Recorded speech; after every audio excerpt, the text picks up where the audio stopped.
office has ever used the word Latinx. I'm like, by the way, not one person ever in my office has ever used the word Latinx. So can we finally put that to bed? Yeah, we agree? where did that even No more Latinx, everybody. Well, I just didn't even know where it came from. I'm like, what are people talking about? But there was a person who used Latinx. It was actually a really important person. It was him.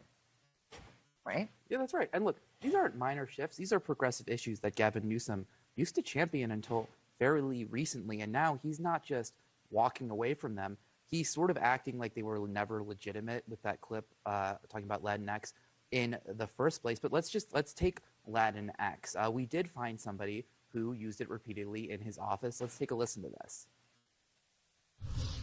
I hope we can really paint a picture in terms of our consciousness of how impactful this has been on the Latinx community. The Latinx and Black communities. You've got politicians that are banning not assault rifles, but the word Latinx. They're not even serious.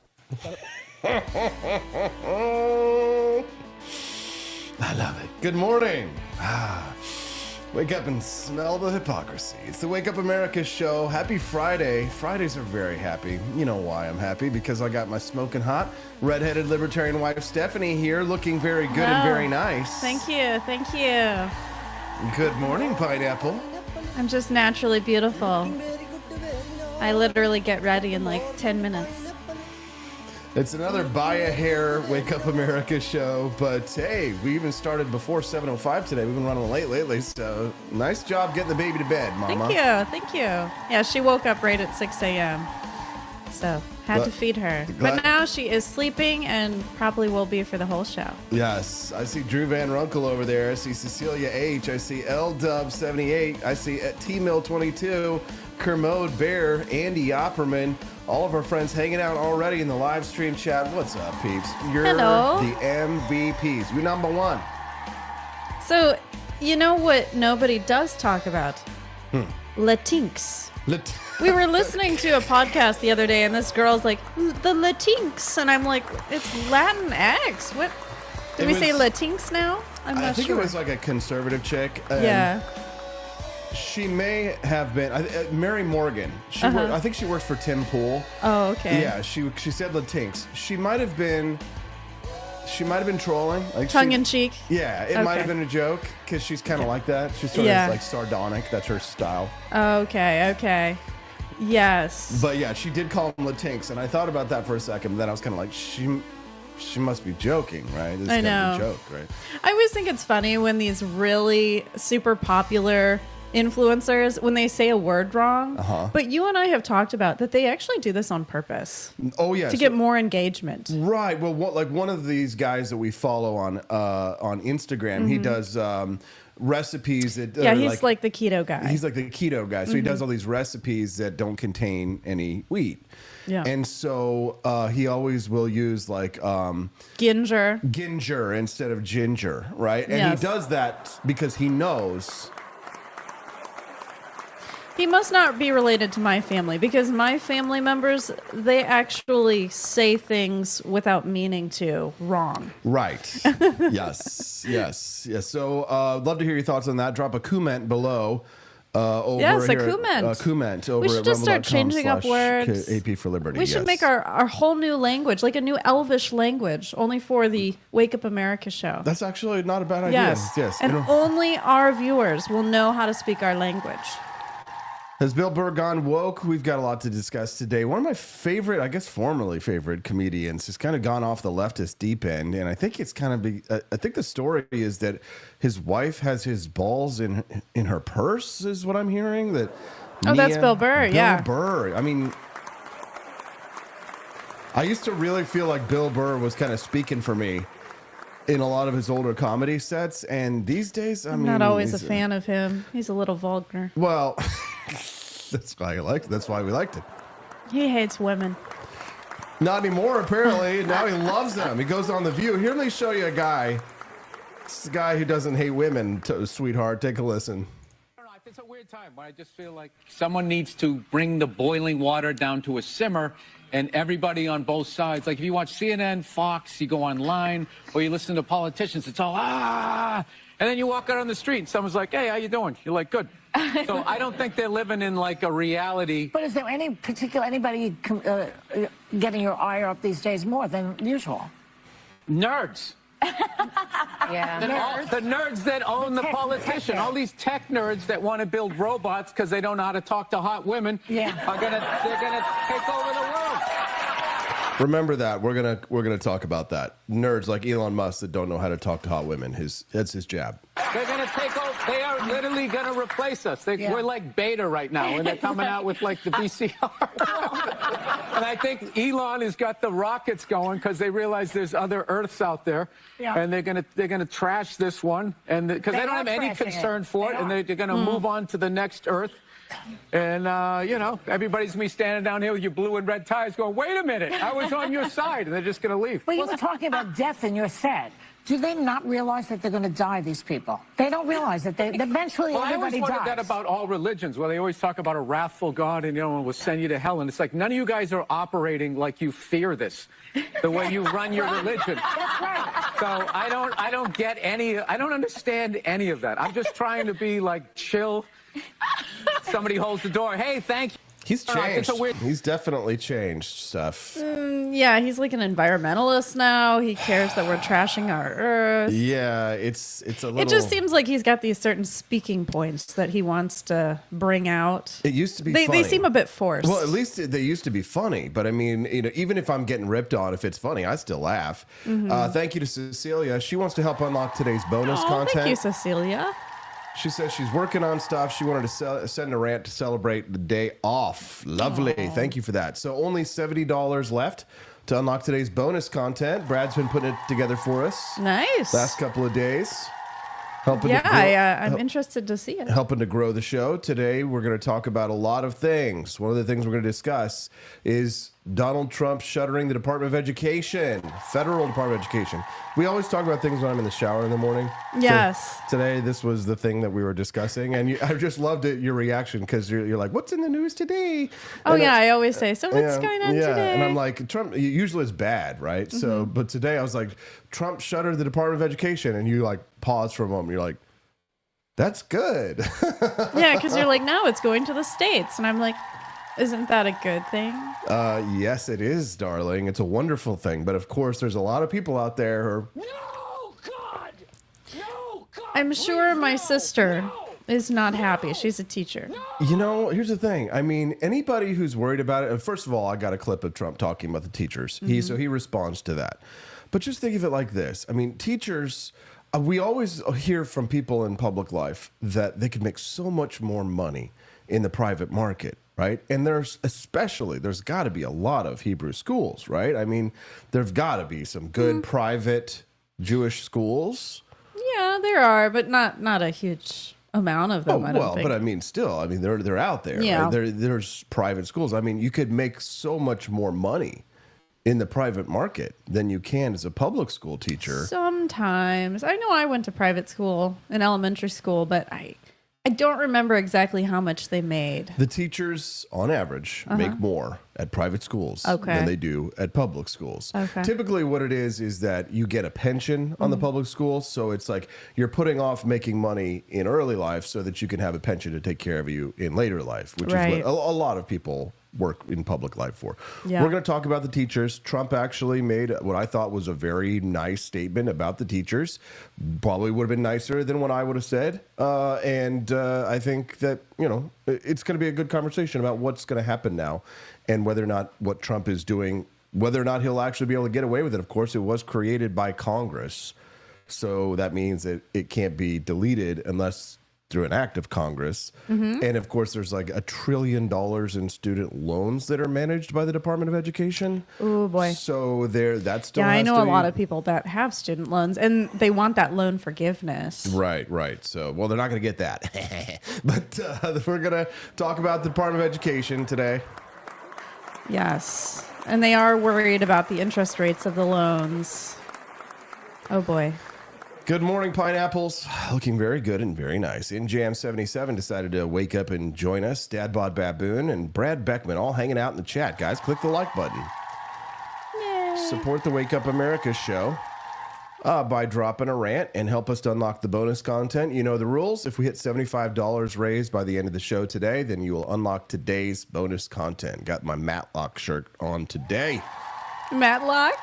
I used to watch Matlock. Now, what was the one that was with the mustache guy? Like, who was? It wasn't Matlock. It was like Tom Selleck. Oh yeah, Tom Selleck. Tom had a mustache. Selleck TV show. And he wore that kind of stuff. Magnum PI. That's Oh, what yep. You do look like that guy.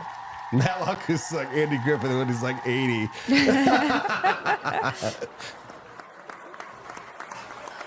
We still have to make a pineapple shirt for our viewers. You're right. Magnum PI. Thank you, Sada Jonah. Nice to see you, brother. Quantum Kitty, Kill Sharian hanging out with us as well. It's nice to see you again, Hello. We love having you here. And Heartland Okie, he's going to be sending me some seeds in the mail so I can plant some flowers in my garden.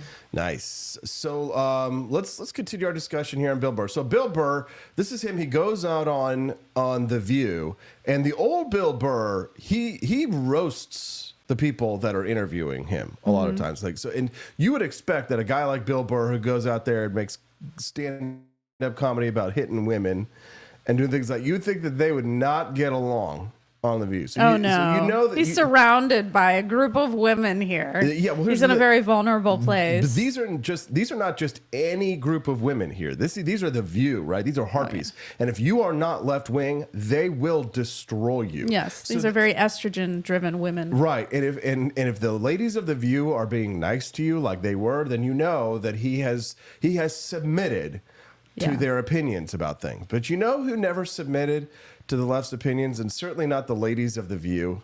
My favorite comedian of all time, Stephanie. I know you're not a fan. Yeah, I'm not a huge fan of him I'm not either. a huge fan, but we're gonna watch. Here's how a real man acts when faced with the harpies of The View. Let's go back in time and remember the heady days of 2002, or I think I have no idea. Yeah, it looks so grainy. Back in the day.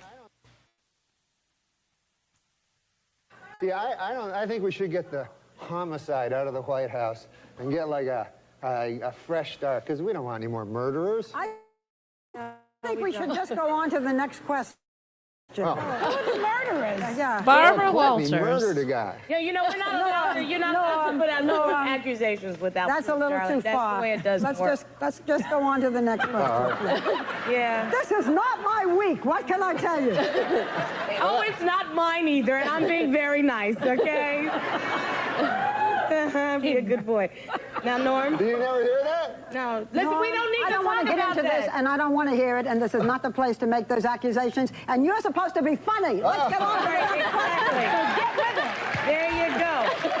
This is a live show. Not for nothing, Norm, but you have been properly chastised by Barbara. So I'm now going to ask the next question. I thought it was a matter of record. Shut up. Okay. Let me do this, okay? I'll tell you what. That's the ladies of The View there with Norm Macdonald. He was accusing Bill. This is what happens when women lose control. No, it's when women have too much control. Yeah, but like, you know, when they see someone going wild, they literally just try to like force them to be quiet and like literally cover their mouth. You're right. That is. But here's the thing. That desire on behalf of women is what we see spread out in all of society. Is calm the boys down, silence them, shut them up. They're too wild. They're too loud. We have to control them. We have to control the boys. We have to give them the Ritalin, give them the Adderall, silence them, shut them up, put them in a box, put them in a corner. Until they say the things we want them to say, they cannot come out of the corner. Until they repeat the leftist mantra that Bill Burr has said on The View, they are not allowed. They can't have any pussy, and they can't speak, and they cannot have a point of view unless it coincides with what the ladies on The View have. Boo! I say. You even boo. heard that lady say, you know, be a good boy. Good boy. And it's like we're all trained to be good boys. That's all going back to no more Mr. Nice Guy. It's all about how men, they learn what women want from a very early age, and they're molded by women. Yes. Just to please women. Well, so I have a piece coming out today on Amp America about this to some extent, and it's in the background of the story. Drew Van Runkle's going to hate it. Good morning, Kim McCurry. This Harry Sison character, which I think is a really good, interesting story as like a poster boy for this. And my article today is talking about Harry Sison because he was dating all these multiple women. He's a leftist, a Democrat, activist in the White House. And I might have told you about him that he was like maybe the kid that went to the toy gun march when he was a little boy. I didn't tell you the story, the conspiracy theory.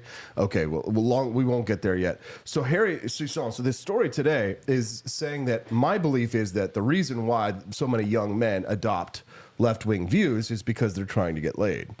And they think that by acting like an ally, acting like a feminist, or that they're here to help, that they're going to get young women. Well, this Harry Sisson, he's young, he's male, and of course, his ultimate crime, he's white. Right. So he was caught out by his exes and girls that he was talking to, like on Snapchat, who were posting that he was like dating he had like a roster of 8 to 10 to 20 females. Yeah. Right. And good for him. It's made him sort of a little bit of it's redeemed him. He's a hero. It's redeemed him a little bit in the eyes of the right because he's got game. Right, he's got game. But here's the thing: all these females are out there trying to suppress him, going after him, attacking him, calling him a predator. Because I mean, if he's a predator, then I was a super predator. Because 20 roster. Come on, that's nothing. I'm sure his body count is quite low. Mongoose 87. Good morning, Pineapple. Hello. Good morning. Looking very good, very nice. Good morning, Pineapple. Looking very good, very nice. Will Albrecht down there in Springfield says the most shocking part of that story is Harry having a roster of women. I mean, not really. He has like 2 million followers on TikTok. Why can't they believe that he got girls? I mean, he's not an ugly guy. Because he's kind of femme. He's like, what, pretty boy? You know what I mean? I think that's what women like nowadays. They love all those TikToker boys. I mean, here's the thing. You should not be shocked that a guy with 2 million followers on TikTok rubbing shoulders with Joe Biden and Barack Obama. Right. He's got power. Yes. Sure, like he might be a little more feminine seeming, but he is rubbing shoulders with powerful people, and women love that. They do. And they love the confidence. Oh, my gosh, yes. Absolutely. They want to be popular and in the spotlight with him. Exactly. So that's why he had a roster of like 20 babes that he was talking to. You can imagine that anybody who is in the spotlight has lots of DMs, no matter who they are. Yeah. Like anybody who's rubbing shoulders with the big guys, they're getting women. Trust me. And same with the women, right? To a certain extent, right? Yes. Everybody likes power in a sense. But here's the thing: this Harry Sisson, my piece coming out today is to argue to say that he is a leftist to the extent that it helps him to fit in with the Zoomer generation. Yesterday on the show, I talked about this NBC poll, and I've got it here somewhere. I can pull it up. But did I bring it up to you, Stephanie? But did I tell you about this poll that showed these women I don't in terms remember. of if they're college age educated? Here it is. I don't recall this. White women who are college educated, white women with no degree. Let me go ahead and pull it up on the screen. So I have a college education. They can get away with. Yes. It doesn't need to be this way. I'm Zoran Mamdani, and as deport all socialists. White women, college plus. White women, no degree.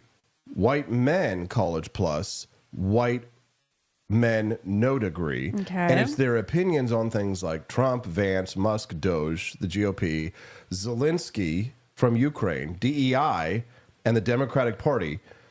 White men with no degree, plus 41 on Trump, right? So they tend to like Trump?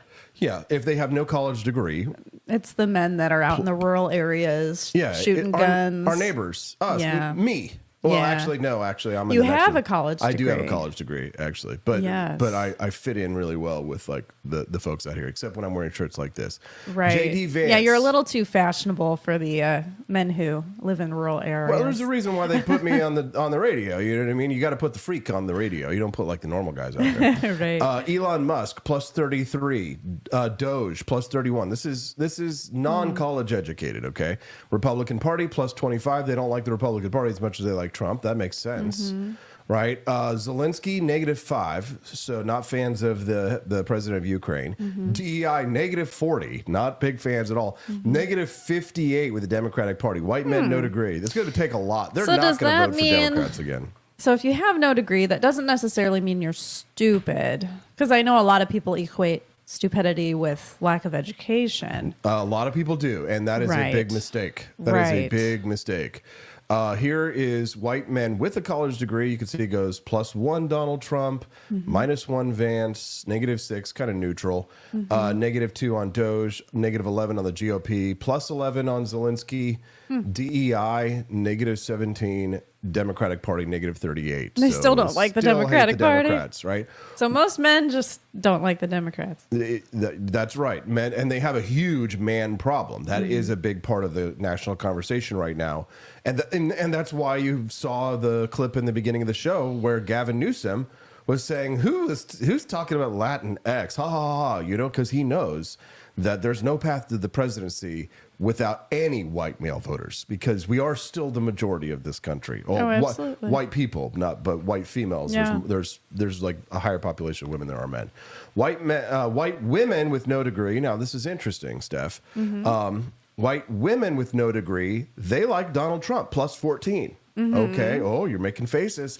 Because they're like the stay-at-home housewives. They can most of be. them. They can be. Andy Opperman dropping $10 in. Thank you, Andy. And Will Run Riot became a monthly supporter. Did you do let us know, Will, did you do the $5 a month or did you do the 10 so I can know what the bonus content is? Because it doesn't show me on my side right away. Wow. Thank you, guys. And we have to give him the super secret code, right? Yes. Well, he might already have it. Oh, okay. So we'll just make sure that it's still on for him. But if you guys are monthly subscribers, by the way, and you like Will Run Riot there, then don't forget you do get a 20% discount at the shop. So just let us know if you don't have your code and we'll hook you up. I'm guessing it's $5 a month, so that's 15. So we've raised $20 towards the $75 goal. There you go. Yay! So 50 more? Or 75, you said? $75? Yeah. Okay, so $5. 55 more? Yeah, so 55 more bucks and we'll hit the bonus content for today. Let's do it, guys. Yay! We can do it! Keep dropping those Rumble rants. We're very grateful. So white women with no degree, they're +14 on Trump. They like him. J.D. Vance, +8. Elon Musk, -5. They don't like Elon. He's a little weird for them. Yes. Doge, they like Doge, +11. Right. Cut the waste, cut Get the rid fraud. of the spending. Cut the abuse, yes. Republican Party, +9. Nicely done. You know, these are the women that you were surrounded by at the convention. Which convention? They were like at our state convention for the Republican Party, The or at GOP. the local convention. Well, no, they were the like MAGA wearing, the ones that were for Bill Eigel. MAGA grandmas. Yeah, the Bill Eigel cult. Yeah, to some extent. I mean, Yeah. those women are politically active, so they're gonna be more than just a +9 on the GOP, probably. Right. But yeah, you're about right on that one. Volodo, Quantum Kitty, she donated $10. Says my no degree self as a network engineer and voice architect. That's awesome. Wow. There you go. See, Like I said, just because you have no degree doesn't mean you're stupid. Exactly. So $45 left to raise the bonus. We hit the bonus content, guys. Don't forget, you can also go to forlibertyshop.com and buy some coffee. And the beach towels that we have, especially the one that's sitting at the very top, everybody was talking about it yesterday. The Don't Tread on Me design. Because it has two tails. It's a libertarian snake. It has two tails. Yeah, libertarian snakes have two tails. I don't know if you guys knew that or not, but they do. Exactly. Dad Bod Baboon is a male who says, my no degree ass is a nurse manager of a drug treatment center with 5 other no degree nurses working for me. Okay. Oh my goodness. How did that happen? Because I don't know any nurses with no degree. Text us that story, by the way. 573-319-1586 is the text line. Tell us your story, Dad Bod. 573-319-1586 is the text line. One listener texted in this morning, says, Bill Burr was on Opie and Anthony. Yeah. I played Opie and Anthony for Stephanie in the car. Yes. And some of his best was when he and Patrice O'Neill were going at each other. Yes. Patrice. Yes. He died. I remember him. Yeah, he was that black guy. See, I introduced my wife to the real culture. Oh, and he loved the women. He slept around quite a bit. Oh, Patrice. Oh, yeah. Yeah, and then he kind of, at the end, he got himself one single girl, and he stuck with her, and he was always talking about how his girl was like loyal and how he kept his girl loyal, which was really good, really good. Weren't they kind of freaky, though? I think they still did freaky stuff. Yes, as much as Anthony Cumia, whoever texted that in, this guy is like legit. This is the first time they texted us. You are on point, dude. They said as much as Anthony Cumia cries about black people, he is right about Bill Burr. His wife has his nuts in her purse. Yeah, we know, man. We know. Yeah, we follow it's Anthony. It's a shame. And I like watching Anthony Cumia still. He's still funny. I mean, he is literally racist, and I think he says he is. And the other guy, who is he? He's like the Boogaloo dude. Or not the Boogaloo dude. Gavin McInnes. Gavin, yeah, they're we friends. we watch Gavin and we watch Anthony when they pop up in our YouTube feed. You can text into at 573-319-1586 is the text line. Again, Dad Bod Baboon, we want to hear your story. Oh, hey, there we go. Look at that. Mike Franco wearing our Department of Government Efficiency shirt over there. Oh, my gosh. That's awesome. Let me see. Mike, he's a fellow Missourian there. Aww. The Missouri RLC, so... That's awesome. That's great. Yes. Can we post that? Send us text messages. Oh, I think so. Send us cool. text messages at 573-319-1586. That's the text line. Oh, someone else sent you a photo of our... It's Drew. Smoking George. It's Drew, and he's got a big fat nug of weed sitting next to our Smoking Oh George my gosh. coin. You guys text us the funniest stuff. LDub78, he donated $10. Oh, thank you, L-Dubs. Thanks, L-Dubs. We're like $25 away. He said... And also, I want to say, if you really want to support us, the very best way is to become a Peterson's Patriot. $17.76 a month. WakeUpAmericaShow.com/support. That is the best way because all that money goes directly to us. It doesn't go through the filter of Rumble. Yeah, so the best way to support us is at WakeUpAmericaShow.com/support. And we lost a monthly supporter the other day at that level. No. So it would be great if we could get somebody to step up and pledge to replace it. Because honestly, it's not like... a killer budget item. It is important for us to have that monthly revenue. It's not like the only way that we make money, obviously, but the importance of that is to be able to say, okay, we know to an extent what our monthly earnings are going to be based on, the writing jobs that I have. I mean, we are working our asses off over here, putting together this show, the other two shows, then Freedom Arcade, our own show. Monday, then we teach karate Wednesday nights, and it's just like... I basically have become like a co-teacher. Yeah, and Stephanie's, we're taking care of the baby and stuff, so we're going crazy over here trying to make sure that, that you guys get your content, we're having fun, and that we're, putting together the plans for Washington, D.C., and then also the next trip, hopefully, to Buenos Aires. So please, we'd love it if somebody would step up today and say, hey, I love the For Liberty Network. I love what Austin and Stephanie are doing. Become monthly subscribers over at wakeupAmericaShow.com/support. That's wakeupAmericaShow.com/support. And thank you to already, if you already are. Oh, there's a lot of you in the chat that are already subscribers. Yes, and we appreciate that. All right. So we're talking about this poll. So the women. So we were like halfway down White there. women with no degree, right? So they don't like DEI, but there's it's sort of neutral. They really don't like the Democratic Party, -36. Now that's the world that almost everybody lives in here in the United States. Right. And here's the world that white women that have a college education, here's the world that they live in. I live in that world. Note the pluses here. I'm a white woman with a master's. You are. Okay, note the pluses here, right? On Trump, plus, Vance, plus, neutral, really, plus, Musk, negative. White women with a college degree, Trump, -38. Vance, -38. Musk, -40. Doge, -39. The GOP, -35. Okay, I get it. Zelensky, +53. They think he's hot. DEI, +31. Oh, yeah. Because they're the ones that want to get hired for things. But here's the funny thing. -4 Democratic Party. So nobody likes the Democratic Party. Not even the white women. Goodness. With college, not even the white women with college degrees. And that's what the voting polls showed. I saw all these women coming out in large crowds to the polls this year, and I was like, I know for sure that the Democrat Party is going to win. Nope, they didn't. Apparently, women don't like it as much as I thought. Yep. White women, but here's the thing. You know what this shows, Stephanie? These white women with college degrees in this country, they're living in another world. They're living in another world. What is it about that college degree that turns these white women into monsters? Well, They're it makes us think Stephanie. that we can compete with men, first of all. Yeah. And here's the thing. They don't know shit about Vladimir Zelensky. They don't know. Here's what you said. They think he's hot. They see him on television and they're told to like him.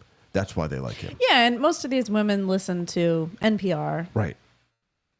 They're watching and listening to in their indoctrination nodes to things to tell them to believe something. But here's the thing: it appears as if get an education, higher degree, makes you more susceptible to propaganda, more susceptible. Isn't that interesting? I've always said all of the big, powerful people in the world, like Bill Gates, right, Steve Jobs, they're leftists. Yes.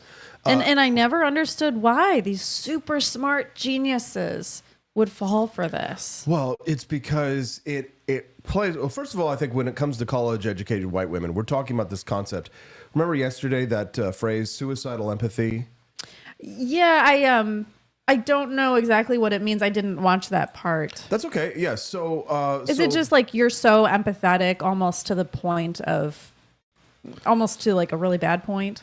So where you're hurting yourself by being so empathetic. So it's basically an idea where like your empathy for someone else, that it leads you to self-harm or and so it's like the bleeding heart. A lot of women will say, I have a bleeding heart. Where they care so much that it literally hurts them too. Yes. Dad Bod Baboon, he jumped on board with a $5 donation, says a licensed practical nurse is a certification. You still have to pass state boards, but no degree required. RNs need a degree. LPNs still do most jobs RNs do, with some exceptions, but earn less. Well, interesting. Thank you for your service, Dad Licensed Bod. practical nurse. So you still have like a certification. So you're technically educated. Right, but it's just not the college degree that we all think of, the liberal arts degree. Yeah, you found the loophole. Yeah, but here's another chart.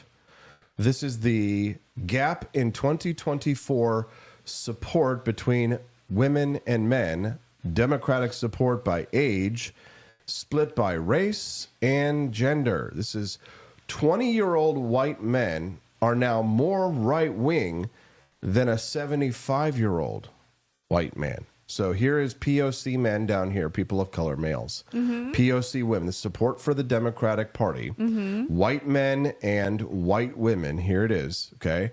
The gap in support between women and men. So here's support for the Democrats on this left side.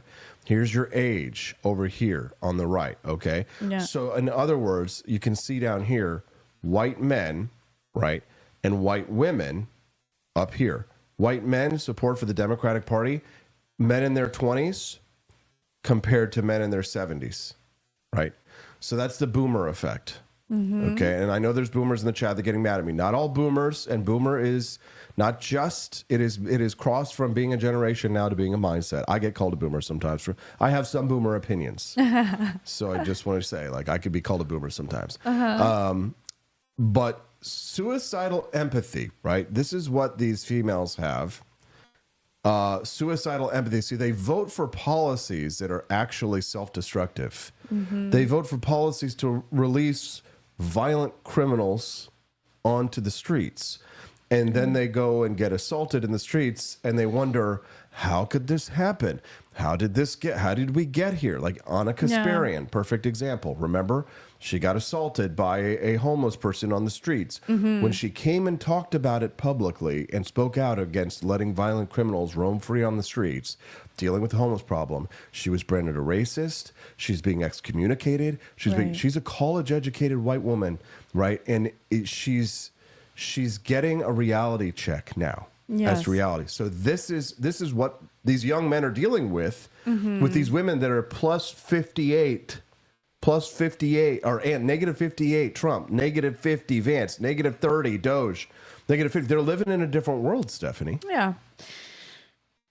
I don't know if they just overthink things so much, and theories are way different than reality. And so it's like, sure, it would be great if we could, try to help people who commit crimes rather than put them in jail.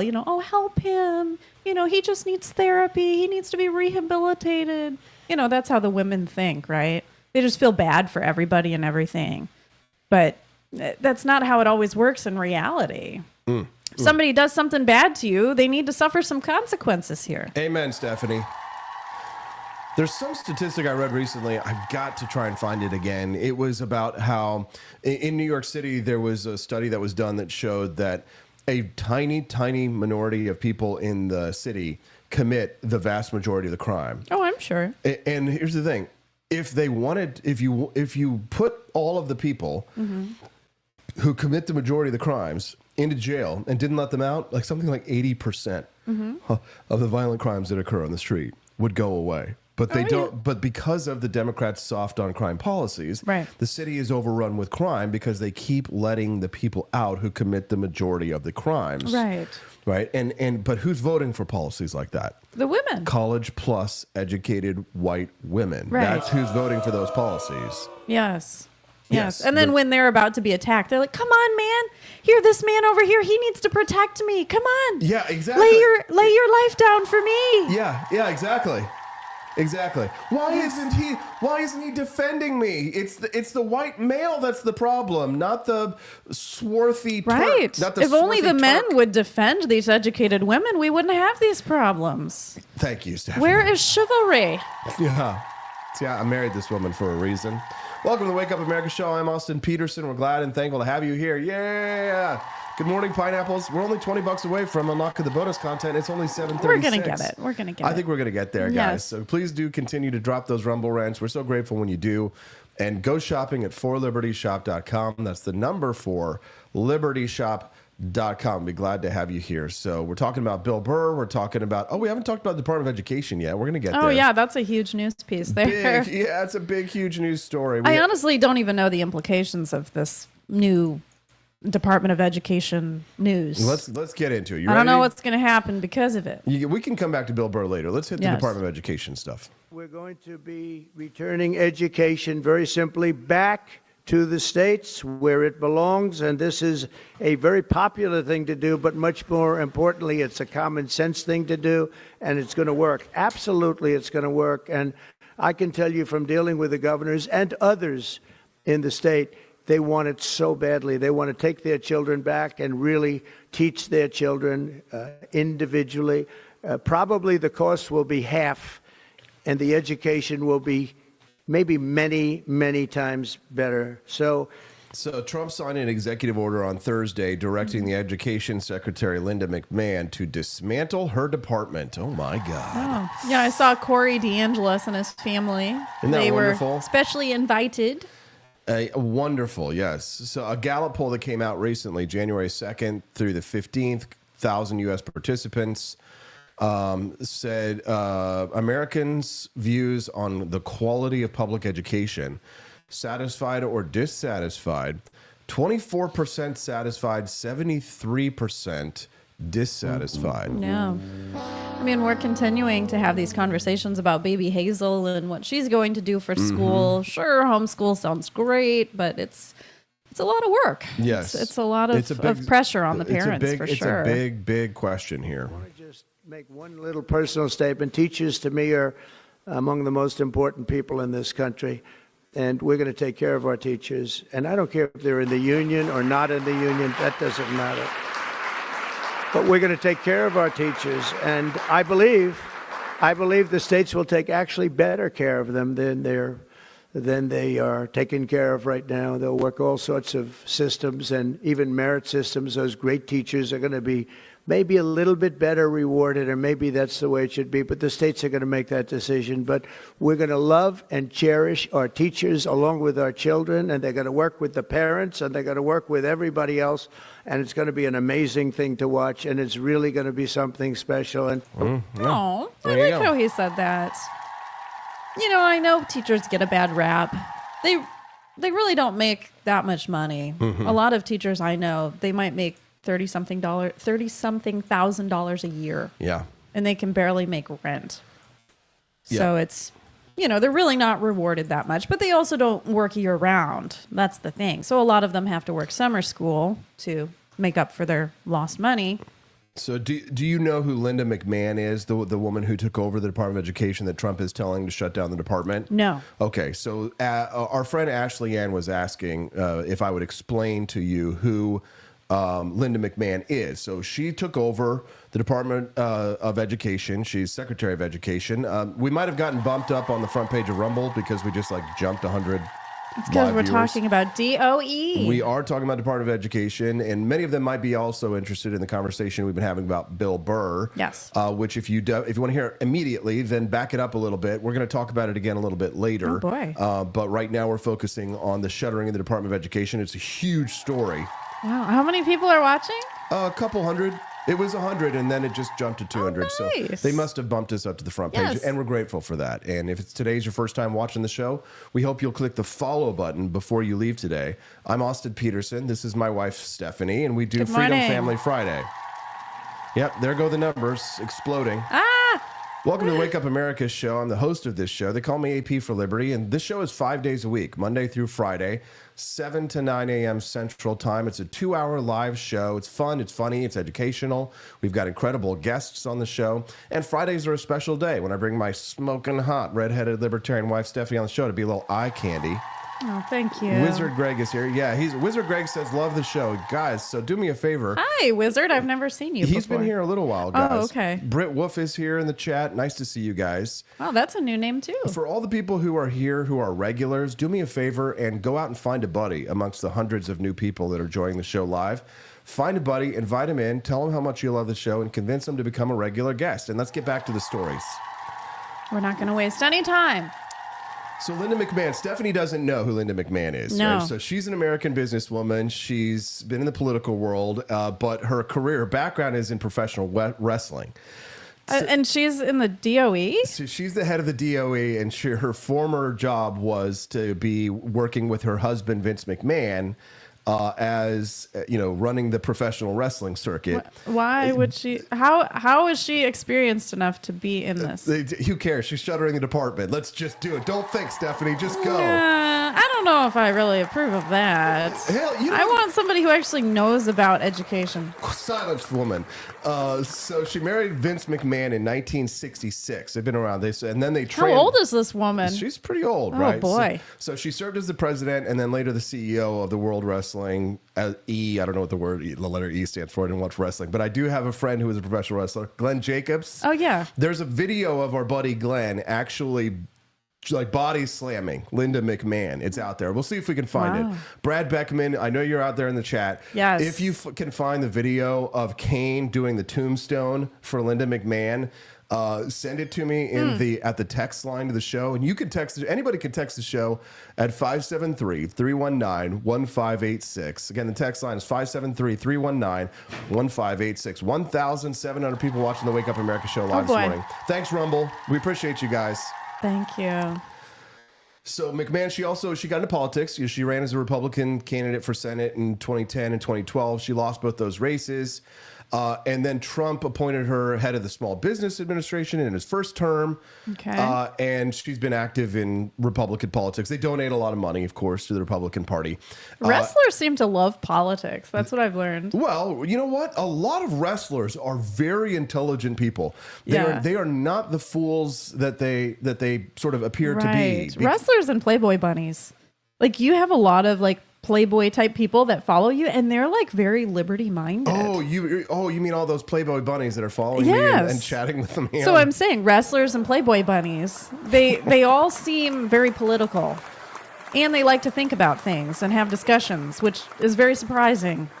Hey guys, welcome to the Wake Up America show. I'm really glad that you guys are here, and it's kind of crazy to have 2,200 people watching us live right now. We were just talking about last night that we always perform our best, whether we have one person watching or thousands of people watching. We do. We give the same great performance for, it doesn't matter how many people are watching. We will always do that because we're professionals. And since I'm a professional, I got to talk to you about a word from our sponsor. Our friends over at Rumble have $17.75 coffee available for sale. Week coffees for the week. And at Rumble, week has never been a part of the mission. No fillers, no fraud, no selling for mediocrity, just like $17.75 coffee. coffee, single origin, small farm, hand-picked, specialty grade coffee that stands for quality, free speech, and calling out the BS when it matters. So forget those stale mass-produced beans that are roasted just enough to hide the flaws. Dark roast hits like a Trump tariff. Ouch! Medium roast keeps it bold without the bitterness, and Vitality Mushroom Blend, real energy and lasting focus. No synthetic garbage. For K-Cups, whole bean, or fresh ground coffee, go to 1775coffee.com. Use the code STUDIO for 15% off and start your morning with coffee that stands for something, and every dollar spent enters to win you a Cybertruck and $30,000 cash, which is rather dangerous these days. I don't know if I'd want any type of Tesla, Cybertruck, nothing. Now that they're firebombing and blowing them up. Good morning. 3,100 people. Nice to see you. Oh, wow. We are exploding. It's nice to see. Thank you, Rumble, for putting us on the front page. I imagine that for many of the people, Stephanie, who are tuning in to the Wake Up America show right now, that they probably want to hear about the Bill Burr topic, because that's what got them to click. So let's give them what they want, okay? Let's give them Bill Burr. Here's what Bill Burr said that's causing the stir. It looks like Bill Burr is turning into Joy Behar, yeah. Let me pull it up on the screen right there. You can see. If you hear all these sound effects, you're like, what is this show? He's morphing into her body. We're a little weird over here. It's a political news talk show, but we drink a little. All right, here it is. I don't know. It's a weird time, but I just feel like someone needs to bring the boiling water down to a simmer, and everybody on both sides. Like if you watch CNN, Fox, you go online, or you listen to politicians, it's all, and then you walk out on the street, and someone's like, hey, how you doing? You're like, good. So I don't think they're living in like a reality. But is there anybody getting your ire up these days more than usual? Nerds. What? Yeah. Wait, getting his what? Like, what did she even say? I can't even understand her. So ire is like your angst or your anger. Her ire.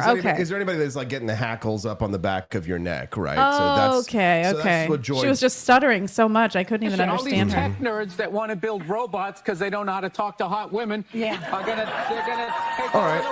And they're making him upset? He's upset by nerds? Well, here's the thing. So, yes, he's upset by nerds. He's angry at Elon Musk, right? And he's calling the N-word. No, not, that N-word, but the Nazi. Nerd. And Nazi. Is being a nerd not cool anymore? It isn't cool, actually, anymore. We'll say that. But here's Elon Musk's chick before she pooped in Johnny Depp's bed. Oh, remember? She was with Elon? Yes. You didn't know this, Stephanie? No. Yeah. That's Amber. Yeah. Amber Heard. The bed pooper. Oh, Here's Bill Burr's woman. Oh, my goodness. I thought she was way prettier than that. What happened? Wow. That's what being a liberal will do to you. Eek. Maybe she looked better a few years ago. This is the woman. These are the kind of chicks that Elon Musk gets. Remember, he says the worm that he gets the robots because he can't talk to women. Which would be a funny joke if there was a grain of truth to it. Usually things are funny because they have a grain of truth to them. Over 4,000 people watching the Wake Up America show live. I'm going to be honest with you. Do you know who my big crush was in middle school? Let's hear it. Bill Gates. I wanted to get with Bill Gates. Yes. Because I'm sure a lot of women want this too, but I wanted to be with a rich, powerful, smart man, and I thought that was really sexy. Well, 2 out of 3 ain't bad, right? So that's why these women want Elon Musk. Because he's rich, powerful, smart. Well, here's the thing, powerful and smart is what you got. But but if 4,400 people watch the Wake Up America show every day, we would be rich. I think this is the biggest audience we've possibly ever had. It's the biggest audience we've ever had. Wow. Welcome to the Wake Up America show, guys. Down there in the chat, you can see names like T-Mill22, Sign of Jonah, Ashley Ann, LDub78, CO Day. These are people with real names who I know. People like Latrell. And, we talk to them personally, even on the phone. I literally call our subscribers on the phone and our community. And John Bordenaro. Yes. And, we're going to get back to the content in just a moment, but we can't lose this opportunity because I know what happens is 4,400 people come in like 15 minutes, it'll be down to like 1,000. People shuffle in and shuffle out. But for those who decide to stick around, we were doing something really special over here. We're building a Liberty network that is advancing the ideas of freedom. We love America. We love our country. We're a young couple who, well, I'm middle-aged, but she's young. We just had our first baby, little Hazel Rose Peterson, another redhead like her mother. And we're trying to build a new network that goes outside the legacy media and the mainstream alternative media, right? So a Liberty Daily Wire, but with me at the head instead of Ben Shapiro. So if you want to see a new Liberty network, we've got 4 shows on this network that run Tuesdays and Thursday nights, and I'm 5 days a week here. So if you like this show and you want to see more content and hear more from us, when you click the like button on the video, please click the follow button as well. Especially if you're skeptical about us and you're not sure if you like us, stick around for a little while. Listen to the content, and if you do like it before you leave, click that follow. You'll get a notification when we go live. And if you want to stay informed about what's happening in the world when you start your week, start your day, then we're a great destination to start your day. Ask anybody in the chat, and we get to know all of our listeners, people who comment on a first name basis. A lot of them we call on the phone because we're serious about building the next generation of Liberty Media. So please do drop a comment in the chat. People like Itchy McGroin. Oh, I've never heard of this new one. That's a new one. 6969. Oh boy. Hard Knocks as well. He says he's watching on his way to work, and he'll give us a shot from now to punch in time. Since there's 5,300 people now, we should probably get going on the content. Let's talk the news. So Bill Burr, his attack on Elon Musk is that they're nerds, and the nerds want to go to Mars, and they make robot women because they can't get real women, which we've just debunked. Let's listen to the rest of Bill Burr's rant on The View. They're going to take over. They are literally going to replace us. We're like beta right now, and they're coming out with like the VCR.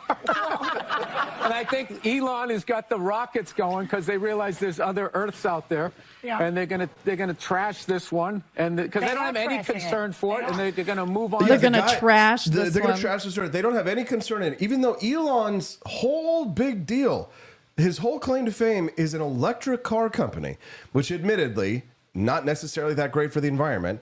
However, this is what liberals and leftists have been saying that they wanted for years: electric vehicles to reduce the emissions. To reduce the emissions, exactly, Stephanie. And so here's the thing: comedy. The reason why Bill Burr's comedy was so relevant and so funny is because it had grains of truth to it. Right. And you can build lies and hyperbole and jokes on top of the grain of truth, but that's usually what makes things funny. Yeah. Not things that are completely untrue, but things that have some kind of semblance of truth. Because comedians, to some extent, are truth tellers, and Bill Burr used to be one, but I'm beginning to believe that his wife is a malign influence on him. Yeah. Did I tell you the story about his wife flipping off Donald Trump at the UFC, like giving him the bird?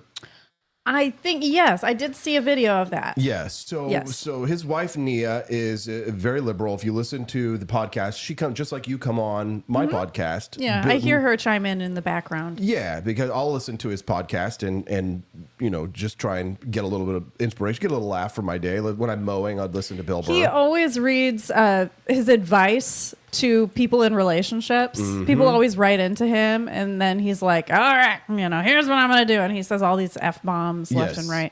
Yes. So Bill Burr, he does have a foul mouth, right? Yes. Real quick, little side note, our buddy Brad Beckman coming through in the clutch. Oh, nice. Thank you, BB. Yes, thank you, Brad Beckman. Here's Kane, our buddy Glenn Jacobs. This is him. God, I got so many computers open. This is him versus the current Secretary of Education. Here we go. Okay, hold on. By the way, Brad, thanks for putting it at the right exact moment. Wow. There it is. Look, that's the woman? That's her. Oh my goodness. What is happening? So she used to be a fighter? No. Oh. You did the tombstone on her, Stephanie. That is the mayor of Knox County, Tennessee. I know. Doing a tombstone on the current Secretary of the Department of Education in World Wrestling. If you thought politics was like this, it is. This is what a world we live in. Yes.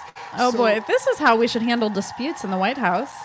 Just start body slamming people, throwing chairs. We're like 100 people away from 6,000 viewers. Jesus. Great to see you guys. Hello, everyone. Joni Rankin, thank you for the $5. She says, Steffi, no harm done on being attracted to nerds. I had a thing for drummers for a time. Ooh, okay. Well, I also love men in bands, and Austin was in a band. So. Stephanie gets hot whenever I like do air guitar, which is like the dumbest, fakest thing. It's not even like Guitar Hero where you're actually doing something, but I'll like do air guitar. Like yesterday I did for Freebird just to entertain my daughter Hazel while she was eating. Yeah. And Stephanie was like looking around the corner, peeking at me like she was getting so turned on by it. I'm like, it's sticking air guitar. Stop. Musicians. They do. They love inventors. All these Zoomer kids talking about how they can't get girls. I'm like, guys, just pick up a freaking guitar and you will get girls. Yeah. That's all it is. 6,200 people watching. It's the biggest show we've ever had. Thank you, everyone. Hello. Welcome to the Wake Up America show. We're talking about Bill Burr. We're talking about Trump. DOE. That's why we're watching this right now. We're talking about DOE. The Department of Education being shuttered. It's exciting news. And now that we've got to figure out how to get around, not the Democrats in Congress, Stephanie, because we know that the Democrats are going to stand in our way. It's the Republicans in Congress that are going to be the problem. You know that's what it is. Republicans have helped to expand the Department of Education for years. Right? Oh, absolutely. And it's got $1.6 trillion of student loan debt on its books. The department doles out $270 billion a year that it can use to promote a president's agenda and please parochial interests in Congress. And of course, they keep adding grant programs and all this. So we are going to face a titanic struggle trying to actually abolish the Department of Education.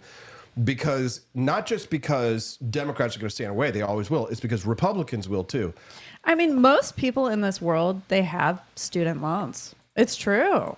Anybody who goes to school, unless they have really rich parents, they have loans. Yep. Hey, Kamolin in the chat. First time seeing you there. Nice. Welcome to the show. Hope you'll come back and join us. I'm seeing now 6,700 people watching the Wake Up America show live. I'm Austin Peterson. This is my smoking hot, redheaded libertarian wife, Stephanie. We're talking about shuttering the Department of Education. I like this. Speaker Mike Johnson, writes Covey on X, from the great state of Louisiana, wants to get rid of the Department of Education. If you're looking at the screen right now, you can see boy. Somebody made this. Are you kidding me? No, I'm not kidding. In the seal of Louisiana that has been projected up on the screen, whoever built the seal of Louisiana spelled it Louis Nana. This is not the first time that a typo occurred on a huge curtain or on the wall. You pointed out to me at the Lincoln Memorial. Yes, there is a typo on the wall. Yeah, there was a typo on the wall of the Lincoln Memorial. I believe they fixed it. Oh, they did. Yeah, okay. But here's the thing: you can see the typo. How do you make a typo when you're doing the Gettysburg Address in the memorial? You do all those things, and they made an error on the Lincoln Memorial. Who does that? Come on, proofread, people. Yeah, they don't do it. But here's the thing. We have whoever spelled Louisiana. Whoever did that, they did that under the current Department of Education. Louisiana. They were trying to do an I. Louisiana. Yes. Louisiana. But that's the thing. Here's Linda McMahon. But they did that. They spelled it Louisiana under the current Department of Education. Thank you, Itchy McGroin and Bad Dad 2165. He's from the city of Durham in the UK. Hey, another UK guy. Hello. Welcome, guys. We're glad to have you here. I'm Austin. This is Steffi. Make sure you click the follow button. West Central Missouri. That's Sambucus. We're Missouri people. We're in Jefferson City. That's right. Good morning. Central Missouri. Here's Linda McMahon. That's been the president's, hue and cry. He said we are spending more money per pupil than any country in the world, and we're seeing less results. That's a clear indicator that we are not doing the best thing we can do for our students. I do think returning to basics is the best way to do it. We need to teach math and English and literacy and writing. We don't need to teach ideology. We have to let teachers teach. I have such respect for our teachers. I think it is the most noble profession in the world, and I have seen what can happen when teachers are allowed to teach and to be innovative and to be creative in their classrooms. Pause it there. Look at this. NAEP. This is the nation's report card. Our percent proficiency, grade 4, grade 8. In math and reading, 39% are proficient. Reading, 31%. Grade 8, 28%. Reading 30%. Wow, it goes backwards. We got to stop the bleeding. We have got to get the Department of Education closed no matter what we do. If there is one thing the president can do with his administration, that would be a good thing. Just like Obama really only got one thing done, and that was Obamacare. If Trump can have his great legacy be to shutter the Department of Education and send it back to the states, this nation can become great again, because Camelia will tell you, Corey DeAngelis will tell you, this is the heart, the root of the problems that our nation faces. It is the lack of the ability to read, to do basic math, to be able to take care of the problems that they will actually face in their lives. The basics, grade 4, grade 8, math and reading skills. I was not so hot at math. I was amazing at reading, but not so hot at math. And I'll tell you this, that I was at least proficient in 4th grade and 8th grade. At least was proficient. Absolutely. Once we started getting into the higher algebras and calculus and things like that, I was out. Trigonometry, all this stuff, I'm out. Higher statistics, I'm out. But grade 4, grade 8, I was able to keep up. I was able to do those things, right? So it's, but 39% proficient in math at grade 4, 28%? I mean, that's not terrible. That's not even half, Stephanie. Yes. This has got to happen. You know, Brett, for every dollar that goes into the school system, the federal funding, it's been reported to me that almost 47 cents of that dollar is spent in regulatory compliance. Teachers, they don't want to stay. They're leaving the profession because they are bogged down by regulation. Stephanie, you agree with that? I know teachers that have left the profession. They leave their school districts because it's toxic. Yeah. In these schools. It's terrible. Hard Knock News says he's got a lot of new subs, but he'll watch the rest of the show in the truck. Good stuff. Great show. God bless you. Thank you. And Jamie Brocadile, he dropped a couple bucks in the tip jar and said, Rumble's awesome. Actually filling my feed with something I want to watch. Wow. Following. Save the Brocadile. Thank you. Welcome, sir. Thank you. 9,300 people, Stephanie. All right. And for many of them, they have no idea who we are. So let me just do a brief reset. We'll get back to the news. I'm Austin Peterson. It's my wife, Stephanie. She's smoking hot, redheaded, libertarian wife. Get you one of these, boys, and you'll never go wrong. We have a little baby daughter, Hazel, and we're trying to build a Liberty network. This is our show, the Wake Up America show, and it's 5 days a week in the mornings. Great way to start your day. We also have 3 other shows on our network, and we won't go into all the details on those just now because we don't want to waste your time. Fridays, though, on the show, we call it Freedom Family Friday. Sometimes my brother Justin is on the show with us, too. He's super smart, like twice as smart as I am. Yeah. And he's a voice teacher. He's a brilliant guy. Unfortunately, we don't have him today, so I hate to break your heart for those who love him on Fridays as a regular, but we will get him back. So I hope that if you enjoy the show today and the content, that you will click the like button on the show and then also follow so that you can get a notification whenever we go live, which is Mondays through Fridays, 7 to 9 a.m. Central Time. It's called the Wake Up America Show, and I'm AP for Liberty, and this is my wife, Stephanie P. Can I also plug our shop? So we have an e-commerce store that is all things Liberty. It's called 4libertyshop.com, the number 4libertyshop.com. We sell all sorts of amazing Liberty merch. We've got a Wake Up America Show mug. We've got our own coffee brand, Founding Flavors Coffee. We have light roast, medium roast, dark roast. We have single origin. We also have tea. It's called 4Liberty. You can see it up on the screen right now. Oh, actually. wonderful. Yes, that's our shop right there. We just made a new beach towel. Don't tread on me. That is how you ward off weirdos at the beach. Yeah, like you put it out there. It's like, stay away from my stuff. Don't tread on me. There you go. Yeah, nobody will be sitting on your beach chair this season. And we've got tons of 5-star reviews. We're not just like a pop-up shop and then we disappear. Hundreds of customers, 5-star reviews, great coffee, become one of my favorites. We've got Thomas's Painkiller is my favorite, but everybody, the number one seller is Jeffersonian Java, it is delicious. And nobody has a Gulf of America collection like we do. Yes. Gulf of America Shark Beach Towels this summer. You're going to be one of the first ones to have it. But we also have T-shirts and tumblers, and we have American flag pirates and sharks. And if you're really crazy and you want to join me and Stephanie in Washington, D.C. this summer, we're actually leading a Liberty tour May 1st through the 3rd. It's Revolutionary War weekend in Washington, D.C. At Mount Vernon. At Mount Yes. Vernon. So we're taking all of our friends and anybody who wants to join us here on the tour. You can get your tickets at forlibertyshop.com and join me and Stephanie. And we're going to go to George Washington's house. We're going to visit with our congressman. We're going to walk the hall. We're going to get a congressional tour. And I'm going to give you a little bit of a backstage tour of Washington, D.C. from a Liberty perspective. This is Because you actually lived there for many years of your life. Our tea, check out our mugs. Doge, we have Doge merch. If you can't afford a Tesla and you want to support Elon Musk, hopefully you won't get firebombed by any leftists. But we do have Department of Government Efficiency t-shirts and hoodies. These are all designed by me and Stephanie and Brad Beckman. So please do check out. They're a lot more attractive than the Doge logo that Elon made. I'm just going to say. Yeah, Elon's is not so hot. He's not a graphic designer. That's okay. That's he's still working on Grok. We do have to say thank you to Elon, though, and a big thank you to Rumble. I know we won't be able to sustain. Thank you. We won't be able to sustain 11,000 live viewers for long. We have 11,000 viewers. Yes, this is the biggest live audience we've ever had on the show. So thank you for joining us. We're going to be talking about Bill Burr and the Department of Education. I've got a billion news clips to play. Let's do it. Share with you this morning. We're going to get there real quick, but I have to remind you because Rumble has been so good to us. I need to share a Rumble ad with them because, I mean, Absolutely. Rumble has been huge for us in helping us to support the Wake Up America show and the For Liberty Network. So I just want to remind you guys that since we do have our show, which is a premium show, that's the Freedom Arcade on Tuesday nights, that in order to watch it, you have to be a premium member. So we play video games on Tuesday nights and hang out and have fun. And, Rumble has been a humongous supporter of us. And the Wake Up America show has been growing because of Rumble. YouTube demonetized us, and Rumble reached out to us and said, hey, we want to support you guys. We won't demonetize you. We won't censor you. We'll put you on the front page. There'll be over 10,000 people watching like there are now.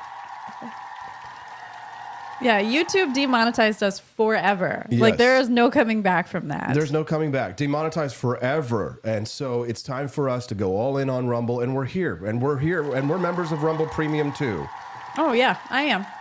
So join the community that believes in the First Amendment and believes in our human right to free speech. They're offering $10 off right now with the promo code STUDIO. I wish I had snagged that deal. I know, me too. Go to rumble.com/premium. Use the promo code STUDIO. Support those who support you and support your values and support free speech. Go to rumble.com/premium. Use that promo code STUDIO. Thank you very much, Rumble. That's the biggest ad we've ever done on the show there from Rumble. Awesome. And thank you all for making that happen. Absolutely. Thank you all for those who are joining us now. Here's my old boy.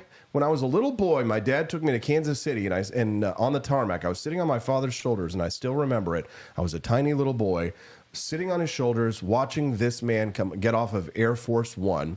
30 years later, I walked through his presidential library in Simi Valley, California, and got a personal tour to walk through Air Force One at his presidential library. Here is Ronald Reagan talking about the Department of Education in January of 1980.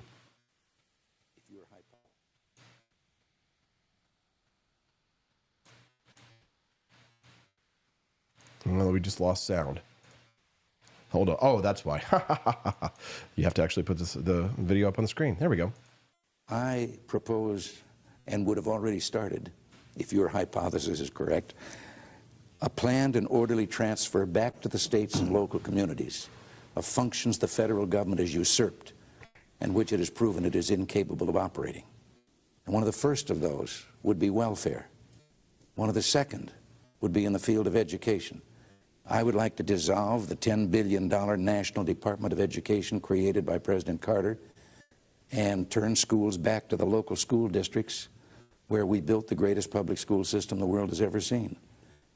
I think I can make a case that the decline in the quality of public education began when federal aid became federal interference.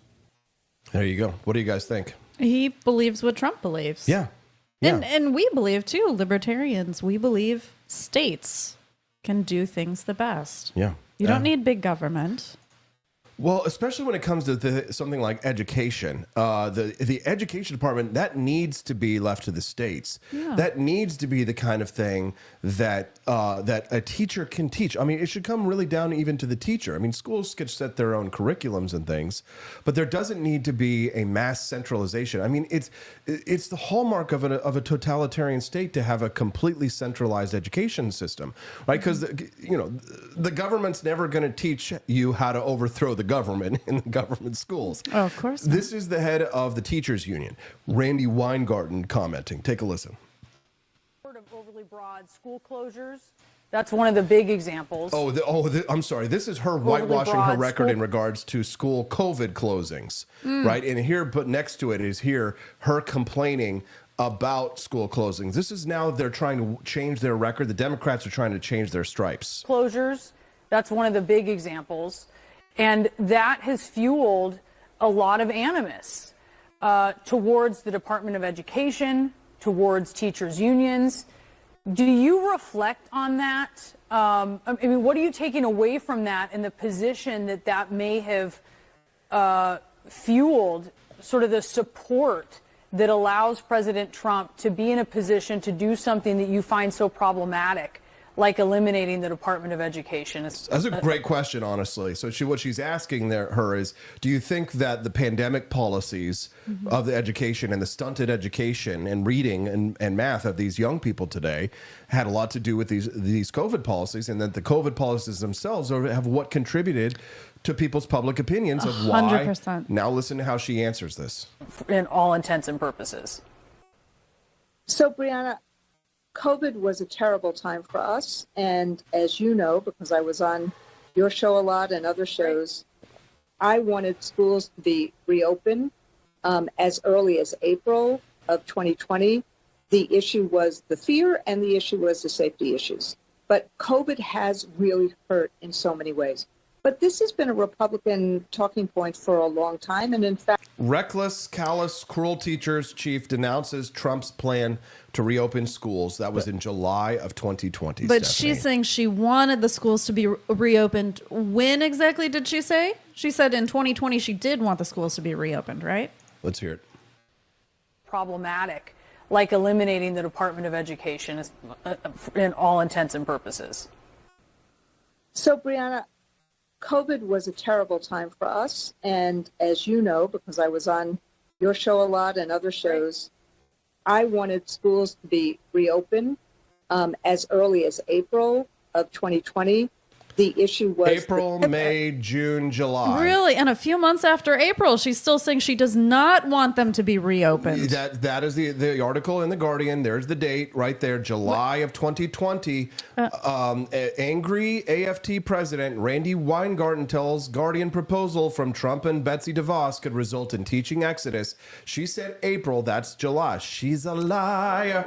This is terrible. It's just like Gavin Newsom saying, oh no, I don't talk about Latinx. Yes, you do.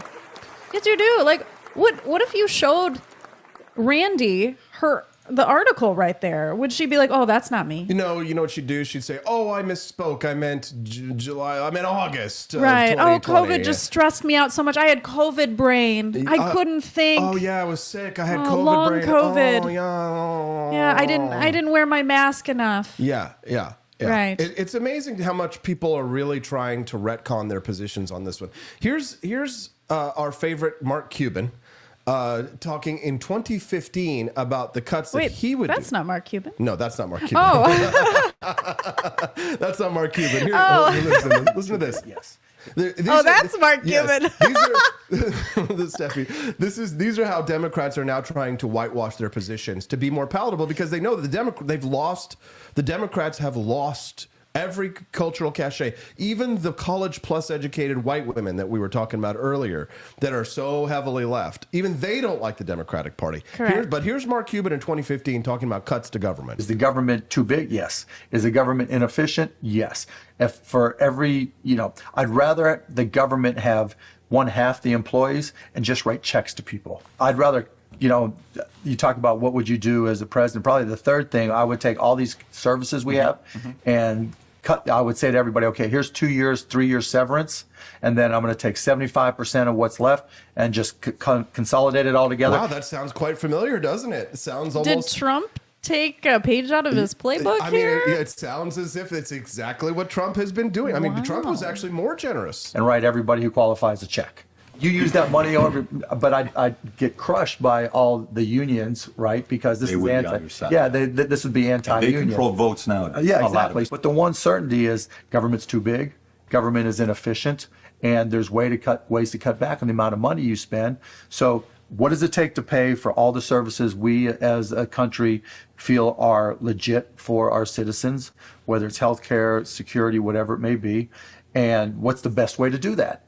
And I literally, rather than saying, here's 30 programs you have to sign up for, and here's all the overhead associated with managing those services and monitoring and checking for fraud, here's a check. Here's your $800 a month, in addition to Social Security. With no accountability. No accountability. No accountability. Right, because you can't get it anywhere else, right? Now, this has got to take care of your life. If you don't do it there, sorry. Right? Mark Cuban needs to fire whoever dyes his hair. It sounds exactly like what Donald Trump is doing. It does. Baby eating Biden over in the chat says Mark Cuban is an insufferable douce. Yeah, because he's completely flipped now. He hates Trump. Yeah. I used to really like Mark Cuban. I'm a Shark Tank fan.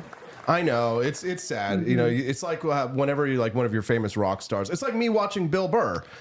Bill Burr become woke, right? Yeah, it's like when Green Day was saying bad things about Trump while they were singing. Right, exactly. Yes. But what this is, what is happening is that Democrats are now they're going back and they're whitewashing their records, right? Just like that Gavin Newsom clip that I played at the beginning of the show. Here it is, real quick. Here it is. So let's talk about the word Latinx. Just 2 weeks ago, here's what he said about it. This is Gavin Newsom. By the way, not one person ever in my office has ever used the word Latinx. So can we finally put that to bed? Yeah, we agree? where did that even No more Latinx, everybody. Well, I just didn't even know where it came from. I'm like, what are people talking about? But there was a person who used Latinx. It was actually a really important person. It was him. Right? Yeah, that's right. And look, these aren't minor shifts. These are progressive issues that Gavin Newsom used to champion until fairly recently. And now he's not just walking away from them. He's sort of acting like they were never legitimate. I hope we can really paint a picture in terms of our consciousness of how impactful this has been on the Latinx community. The Latinx and black communities. You've got politicians that are banning not assault rifles, but the word Latinx. See, so exactly that what I was sign saying language here. interpreter needs to come out against him and be like, I signed the word Latinx. He's lying. Stephanie. It's a big X. That's what it is in sign language, right? That's my sweetheart wife. I hate liars. I know. I hate liars with super white teeth. I know. Stephanie. Like, don't do that. Yeah, I don't think those are even teeth. Like, are veneers really teeth? They're not. No, they basically, I think, cut down your original teeth so that they're not even teeth anymore, and then they put the caps on over them. Yes, they get rid of your teeth. It's very He bad. basically has glorified dentures. Yes, it's unbelievable to watch the live stream numbers. 8,256 people is a crazy amount of people. Thank you so much for joining us here. And they're staying. And many of them are, like Baby Eating Biden and Relaxium McGroin over in the chat. A lot of sexual references here with the names. Hey, it's Rumble. You can say what you like here. Yes. It's nice to have him. Calville here as well. Thanks so much for joining us, guys. If you haven't already, please do click the like button. This is the biggest show we've ever done in our Wake Up America show history. So we did not wake up and expect this morning. We did not. So we owe Rumble a big debt of gratitude, and we want to say how much we appreciate them. And thank you for deciding to click on the video and joining us here on the Wake Up America show for the first time. We hope it's not your last. We are 5 days a week, Monday through Friday, 7 to 9 a.m. Central Time. That's the Wake Up America show schedule. So I hope you'll come back and join us again Monday morning, 7 a.m. Central. It's a great thing to have in the background to hang out and chat in the chat stream, find out what's going on in the world, and then come back and join us regularly. Now, Jimmy Kimmel talking about comedians that have gone woke. Aw. You know how I told you a story about how all these Teslas have been getting attacked? Yes. And they're getting shot at, and they're the videos that are coming out of like leftists wiping their poop on Teslas and doing all manner of evil to them. Ew.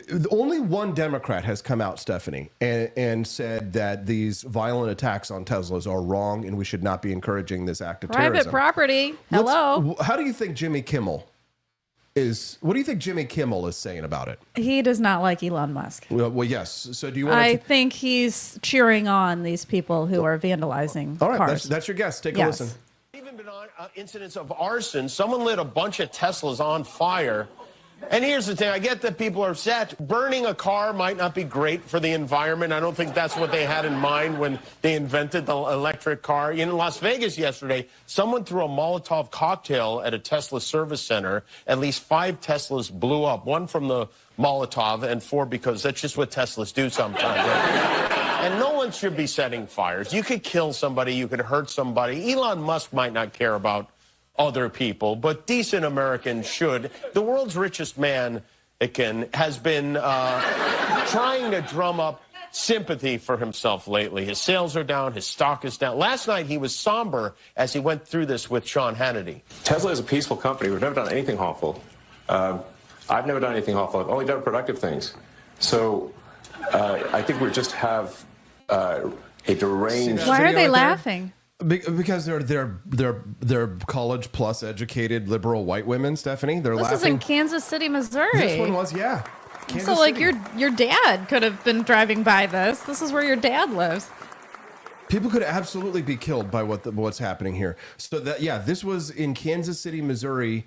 On Monday, this was a Tesla dealership. Somebody came by and lit them on fire, Stephanie. This is.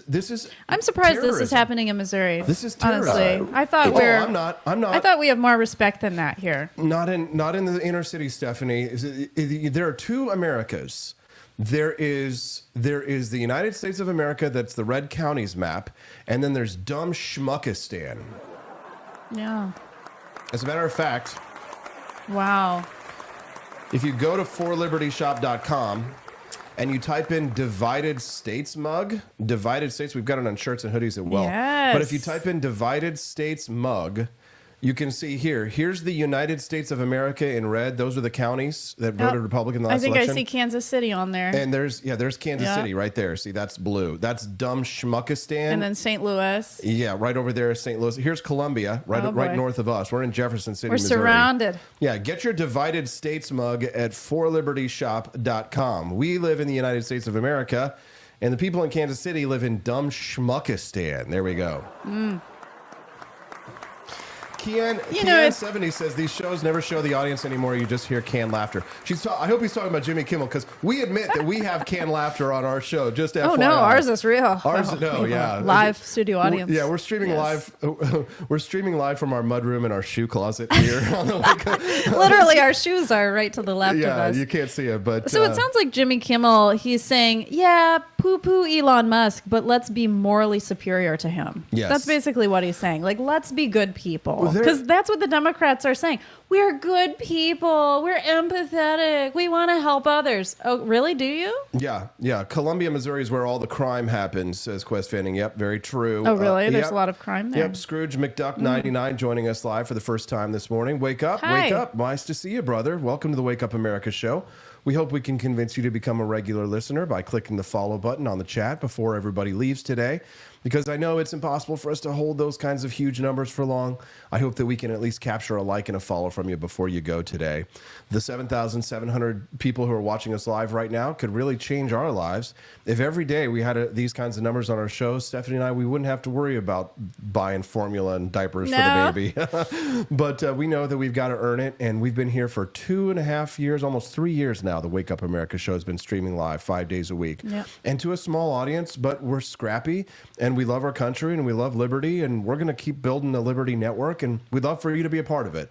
So Yeah, I mean, we've been libertarians since the early 2000s, so we are certainly ingrained here. Absolutely. Our values are ingrained in us. Yep, We're not changing them. Yep, my first campaign was Ron Paul 2008, and after that, I've just been trying to advance liberty the best way I can, and trying to fight for liberty, not just by talking about culture online, but I actually show up. I went to my state capitol a few weeks ago here in Missouri, and I argued in favor of abolishing the income tax. I got threatened with removal from the hearing. Oh, you did? Yes, I did. By a Democrat. Yeah, by a Democrat woman. So it's a great video. It's actually pinned over on my X channel. So if you go to my X page, follow me on X at AP4Liberty, AP the number 4 Liberty, and at the very top of my feed you will see the video of me being threatened with being removed if I didn't stop recording. So I'm the type of person, when Democrats say take it to the streets, I'm the type of guy that they meet ready for a street fight. Sensei AP, that's right. That's right. Bow to your sensei. Bow to your sensei. You're the best.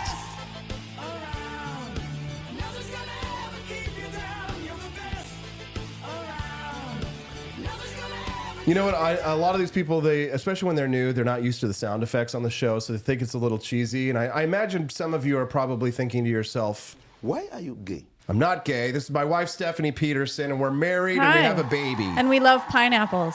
Looking very good and very nice. We're just kind of goofballs. So if you think about us as like your favorite talk radio host who talks about the news in the morning, makes you laugh. That's kind of what we're all about. So if you hear goofy sound effects, just kind of stick with us for a little while. If it feels a little bit weird around here, strangely awkward, if you've ever considered yourself something of a misfit to modern society, that's why I don't fit in. And you find yourself to be a right-wing Republican, but you like to drink a little and you goof around, then you're in the right place. You're watching the Wake Up America. Welcome to the Wake Up America. We have a show. place for you. The island of misfit toys. We are the island of misfit toys when it comes to the Republicans and the vast right-wing conspiracy. We're the libertarians in the Republican Party, the turds in the punch bowl. We just love freedom and we love our country and we love making babies. Wouldn't you love making babies if you had a wife that looked like that? Oh, my God. Thank you. Looking very good and very nice, my pineapple. So please do click the like button and follow the channel if today's your first time watching the Wake Up America show. I know for many of you, it is your first time, so we hope we don't scare you off. But if we do, then you're a weak little snowflake and you have to go. Oh, a snowflake. We haven't heard that in a while. Speaking of snowflakes, here's Bill Burr being a snowflake. It's a weird time when I just feel like someone needs to bring the boiling water down to a simmer, and everybody on both sides, like if you watch CNN, Fox, you go online, or you listen to politicians, it's all, and then you walk out on the street and someone's like, hey, how you doing? You're like, good. So I don't think they're living in like a reality. But is there anybody getting your ire up these days more than usual? Nerds. Yeah. The nerds that own the politician, all these tech nerds that want to build robots because they don't know how to talk to hot women, they're gonna take over the world. Is he jealous? They're going to take over the world. I mean, wouldn't I would be jealous if my wife looked like his and Elon Musk was sleeping. But this is everything in society, Stephanie, is about making women nod. That's the guy that killed someone. Alec Baldwin. Oh, The Ilaria Show. No. I think we're gonna see. We're gonna see how it feels to have it be out there. It's gonna be great. You're a winner. Oh my God! When I'm talking, you're not talking. No, when I'm talking, you're not talking. Oh. This is why. Yes, we'll have to just cut him out of the show. No. Wait, is that his wife? That is his wife talking. What? Here's the thing. Excuse me? He is the celebrity, okay? Who is this woman? I've never That's his seen wife. her in my life. Her name, I kid you not, her name is Hilaria. Hilaria. That's his wife. But you know what I think? Here's the thing. I think he deserved that. I think he deserves her. He deserves her. This is what these men have to put up with these days, Stephanie. They're not like you. They're not sweet mothers who love their children, beautiful long red hair and sweet and kind, not dressing like whores. Yeah, we're in that green color. Yes, this is how. Yeah, terrible color. You're a winner. Oh my God! When I'm talking, you're not talking. No, when I'm talking, you're not talking. This is why. Yes, we'll have to just cut him out of the show. No. I think this is a really... He's like taking a deep breath. He's like, oh yeah, he's probably angry because he's fuming. On the inside, he knows that nobody wants her opinion on things. Wow. They want her opinion on things because he is there, right? This is the cucked men of our society, oh my Stephanie. gosh, that's terrible. How embarrassing. Yes, these are the cucked men of our society. This is why our society is falling apart, because of these cucked men. Why does he have to listen to her? What is she doing for him? Does he just want sex from her? Yeah. Is that what's so important? Meanwhile, we're importing men from the third world so that they can run for mayor of New York City and have their third world opinions like this. Take a listen. Grocery prices are out of control. The cost of eggs and milk has skyrocketed. Some stores are even using dynamic pricing, jacking up the cost over the course of a day depending on what they can get away with. It doesn't need to be this way. I'm Zahran Mamdani, and as mayor, I will create a network of city-owned grocery stores. It's like a public option for produce. We will redirect city funds from corporate supermarkets to city-owned grocery stores, whose mission is lower prices, not price gouging. These stores will operate without a profit motive or having to pay property taxes or rent, and will pass on those savings to you. Grocery prices. No. This sounds like the Great Depression. That sounds like the third world that he came from. Your rations. Yes. His name. Okay, guys, Please, stop with the booze. can you give me my rations? Yes. So this is a guy. He's a mayoral candidate. Zohran Mahmadi. Right? Is he from the Middle East, I'm assuming? No, he's from Baltimore. Oh, okay. I No, thought he was like I'm just imported from Iraq or something. You know. I'm sure he's American. Like he probably just has parents that are from another country. He's from Uganda. Oh wow, Uganda. Okay, Yes, that's yeah, interesting. Yes. Wow. And he lives in. He's from my old borough that I lived in. He lives in Queens. Okay. But he's from Uganda. He's the son of an Indian filmmaker, right? His father, Mahmoud, is a Columbia University professor who studies, of course, colonialism. Oh, right? boy. So what they're trying to do, boy. they're importing the third world, and then they institute third world politics. Yeah, we don't need Yeah. city-run grocery stores. I'm sorry. I don't like to cuss on the show. I do sometimes cuss on the show. It is legal. I warn people when I cuss on the show because sometimes there's kids listening. I want to give you the chance to let you know imagine when to baby cuss. Hazel listening. But here's what I'd have to say to Zohran Mamdani. Get the fuck out. Go back. Deport all socialists. If you don't like how the United States is run and you are from outside of the United States, get the fuck out. I want nothing to do with these third world politicians. I want nothing to do with your third world politics, and I want nothing to do with third world economics. I want them out of the United States. America for Americans, and Americans will always defend capitalism. I'm scared he's actually going to win. Of course, because New York City is rapidly descending into the third world. I want to hear our audience's thoughts on this one. Send me a text at 573-319-1586. That's the text line. Send us a text anytime, night or day, at 573-319-1586. That's the text line, and you can text us again anytime at that phone number. Chat with me and Stephanie. It's the hot chat line with me and Steffi. But you can text us there anytime, night or day, and hang out with us. You can let us know your opinion, and that way I can actually see it. We've got so many comments today, it's hard to keep up. But I do love seeing the new names over in the chat. People like Stephen Wheeler, Riot Gear, Scrooge McDuck, Baby Eating Biden. So many new names and faces. I'm going to hit the fake applause button, but it's for you guys. It's for you guys. We're fake applauding for you. Yay, I'm real applauding. Here's the real there applause. There we go. Real. We love you guys, and we're glad that you're here. We hope that you'll become regular guests here on the Wake Up America show and be fun. It'll be fun to have you guys be regular guests because the show is 5 days a week, Monday through Fridays, 7 to 9 a.m. Central Time. Rumble has blessed us with something. Can you bless me with something? Oh, gosh. Money-wise. Oh, isn't that nice? Oh, gosh. Oh, is it already over? No, it's not over. It's Oh, not my over. gosh. No. We're Wow. parents. I'm Austin. This is my wife, Stephanie. And we're both parents. We're parts of a lot of like the book clubs that send out books in the mail.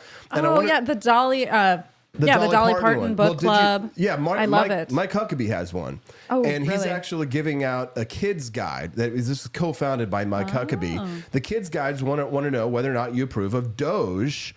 And they're out there asking you guys to participate in their survey. Go to dogechoice.com and cast your vote to see how more than 15,000 other parents who've already voted feel about Doge. Go to dogechoice.com. That's D-O-G-E, choice.com. And whether you choose yes or no in the Kids Guide Doge poll, when you visit dogechoice.com, you're going to get thanked with a free gift bundle.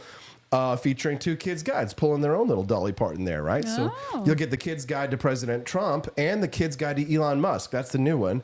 Both for free, so your kids can learn about how they're using Doge to slash government waste.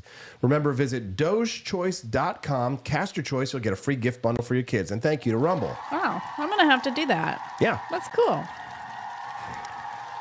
Welcome to the Wake Up America show. Zed the Head says we need a socialist capitalist exchange program. Yes, exactly. You're very welcome, Baby Eating Biden. That's a great name. We hope that you'll become a regular. I'm ready to move on to another subject. Every once in a while, Steph, we don't do Doordash. It's pretty expensive, right? Right. But the good news is that for those who can't order Doordash immediately, they've got a new program coming out for those who like to nosh and not have to put on any pants. Buy now, pay later firm Klarna. This one is landing and partnering up with DoorDash. In the coming months, customers will be able to use Klarna services to purchase groceries, retail, and a Dash Pass annual plan. And customers will have the option to pay for their purchases in full in 4 equal installments or defer payments to a more convenient time. Here, shares right now of DoorDash up by 1.5%. Yeah, and I'm not proud to admit this, but I am a Dash Pass member. Really? Yes, I am. How long? So are we. Member For, since?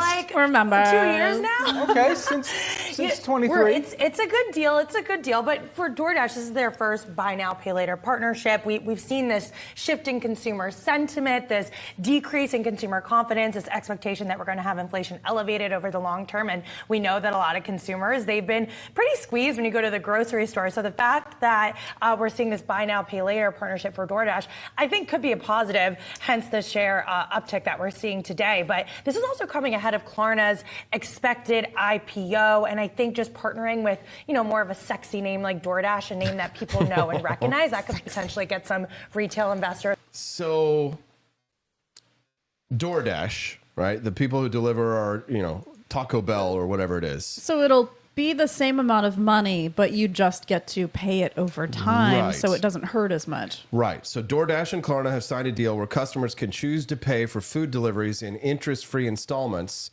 or deferred options aligned with payday schedules. Did you ever see the movie The Big Short, Stephanie?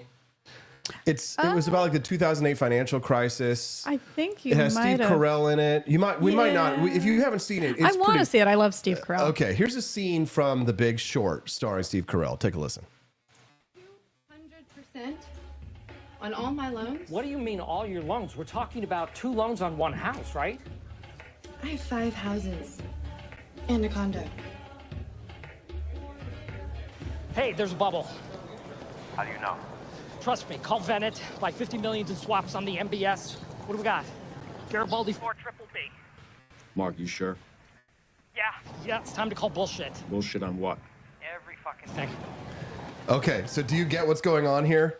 So he's with a stripper. Right, and she owns 5 houses. And she owns 5 houses. Correct. And he goes out and he says, there's a bubble. There's a bubble. Like, we need to go out. We need to sell, right? This is the 2008 mortgage When crisis. everybody was buying houses. Everybody was buying houses. So buy. So this guy creates a bubble. Yes. So he realizes that when a stripper owns 5 houses and has an interest rate for their mortgage at 20% or whatever it was, that there's a bubble and that there's a problem, because when strippers are talking about something, it's too much. There's all Aren't these strippers rich? Okay, They can buy houses. No, they spend it all on drugs and alcohol. But here's the thing. So how this works. So there are indexes that are not official indexes necessarily that people use in order to do economic forecasts. Yes. One of them is like the Waffle House Index.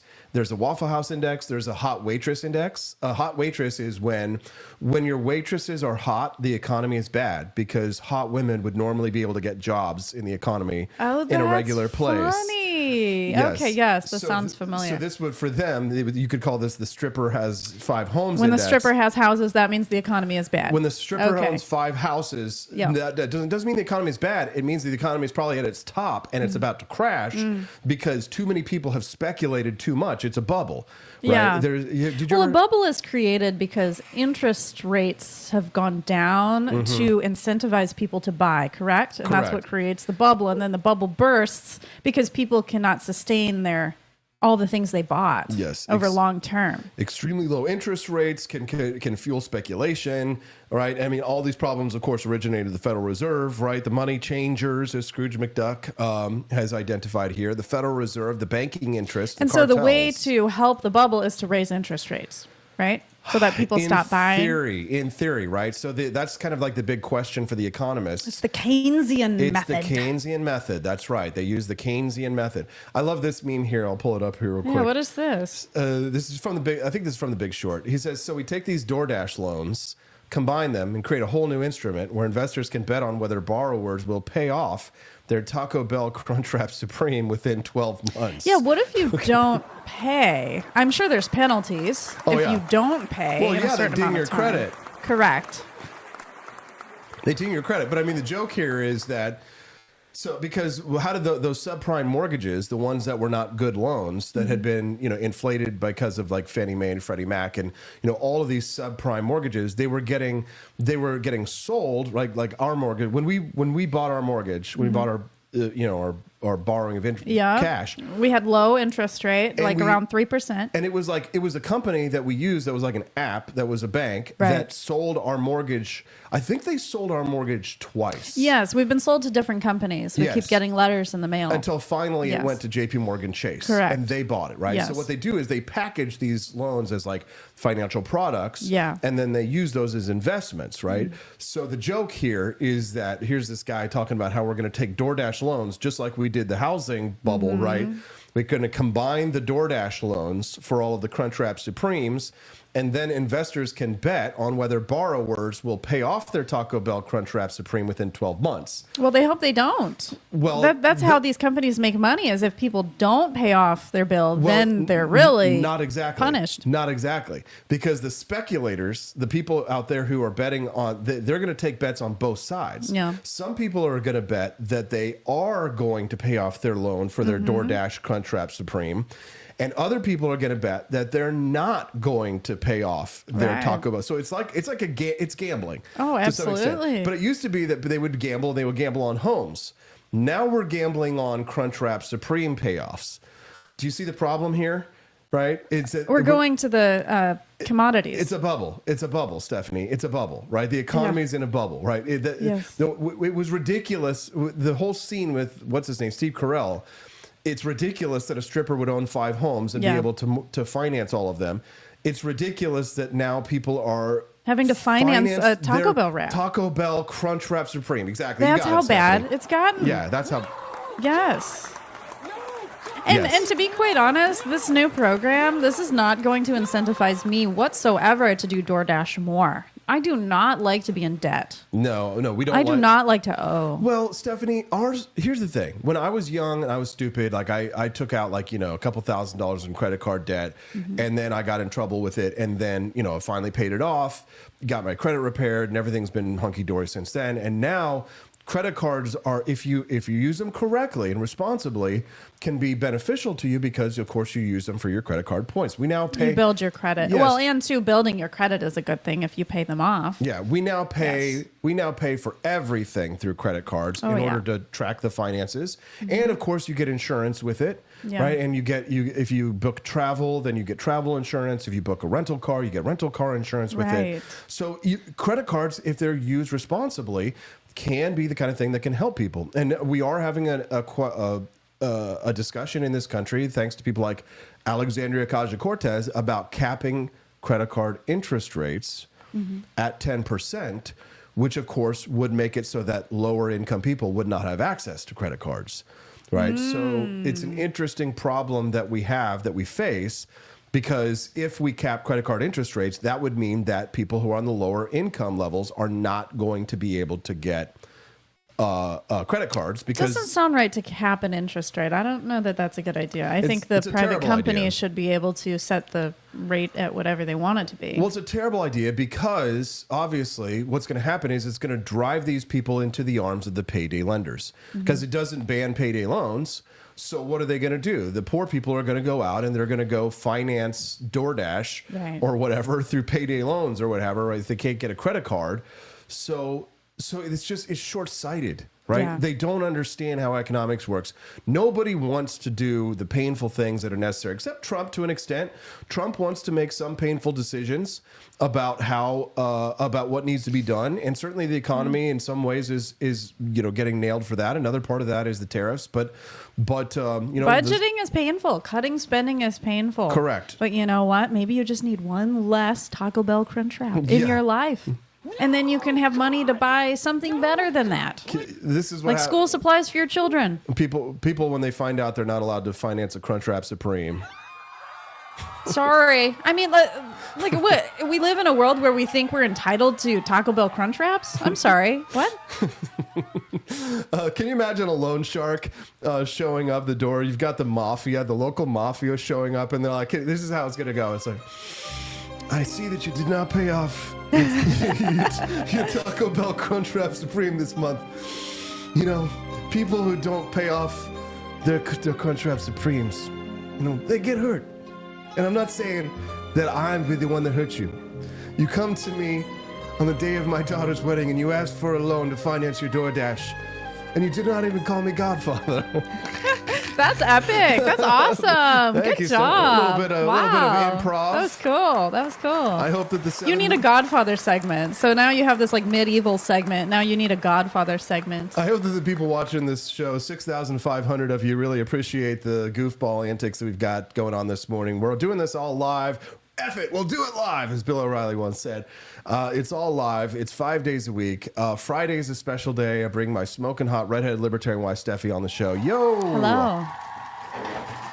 I understand economics. I read Human Action by Mises. Yes. If you're enjoying this show and you say to yourself, I could watch this again. Yeah, the canned applause is annoying. And, Austin's shirt is making me think maybe. Why are you good?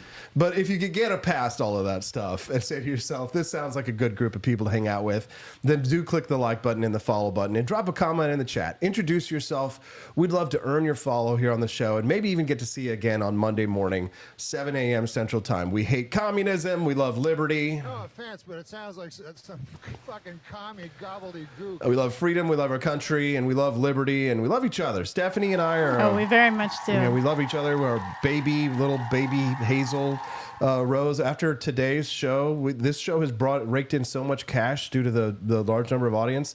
That we're going to be able to feed baby Hazel and buy her some more diapers. So I know. I actually need more formula and more diapers. I'm working on that today. Yes, we got to get more formula and more diapers. And thanks to today's show, we'll be able to afford to do so. Did we reach the bonus content? We did. We're gonna. The bonus okay. content is unlocked. I'm going to show it here in just a moment.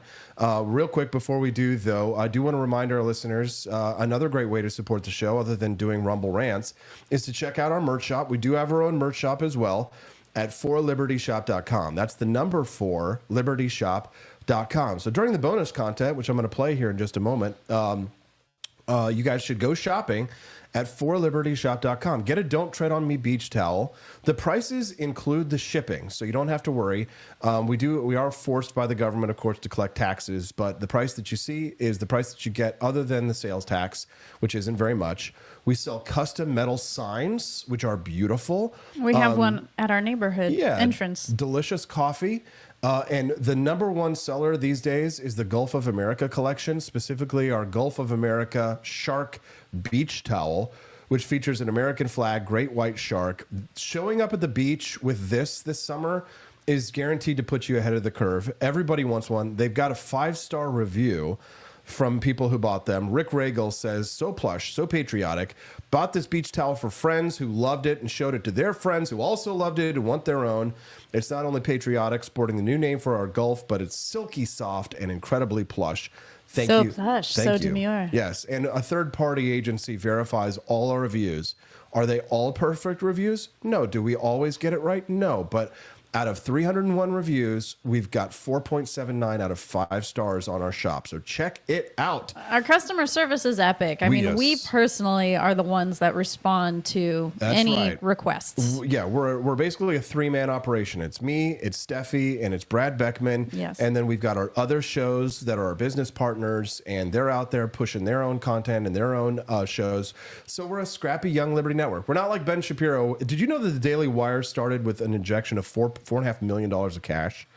Oh, when they started their show? That's how the Daily Wire got started. Because Ben is a lawyer, right? Well, Ben is a lawyer, and then of Jeremy Boring, the CEO, who just stepped down as CEO. But they started, when they launched the Daily Wire, the alternative news network, they launched it with $4.5 million. Oh, okay. So that's why they're so great. They're huge. Like, we're bootstrapping it, right? The old-fashioned way. And we're American. We're an American couple who loves our country, and we don't just talk. We take it to the streets. Like, I show up in the Capitol. I live in Jefferson City, Missouri. You know, I show up to the Capitol and I get in my lawmakers' faces and tell them that income tax is theft. Oh, absolutely. I did that 3 weeks ago. So, hey, Matt 091186, he just became a sub, but I guess somebody's gifting subs over in the chat. Thank you, guys. Oh, thank you. Thank you very much. And with 6,300 people, if that was what we got every morning on the Wake Up America show, we'd never have to worry about where the diapers are coming from. So we appreciate all of our listeners joining us here this morning. We're going to go to our bonus content right now. That means it's a little mini documentary that you get to enjoy that we produce for you. And because we raised so much money, you unlocked it. So enjoy it. And we'll be right back on the Wake Up America show on the 4 Liberty Network. Go shopping, guys. And we'll be right back.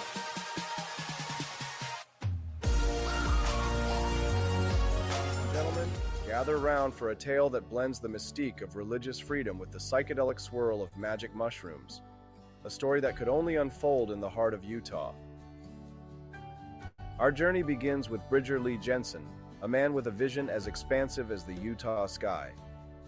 In September 2023, Jensen founded Singularism, a spiritual group in Provo, Utah, with a unique sacrament, a tea brewed from psilocybin mushrooms. But Jensen wasn't looking to hide in the shadows. He reached out to city officials, penning a letter to the Provo City Council and Mayor Michelle Kafusi.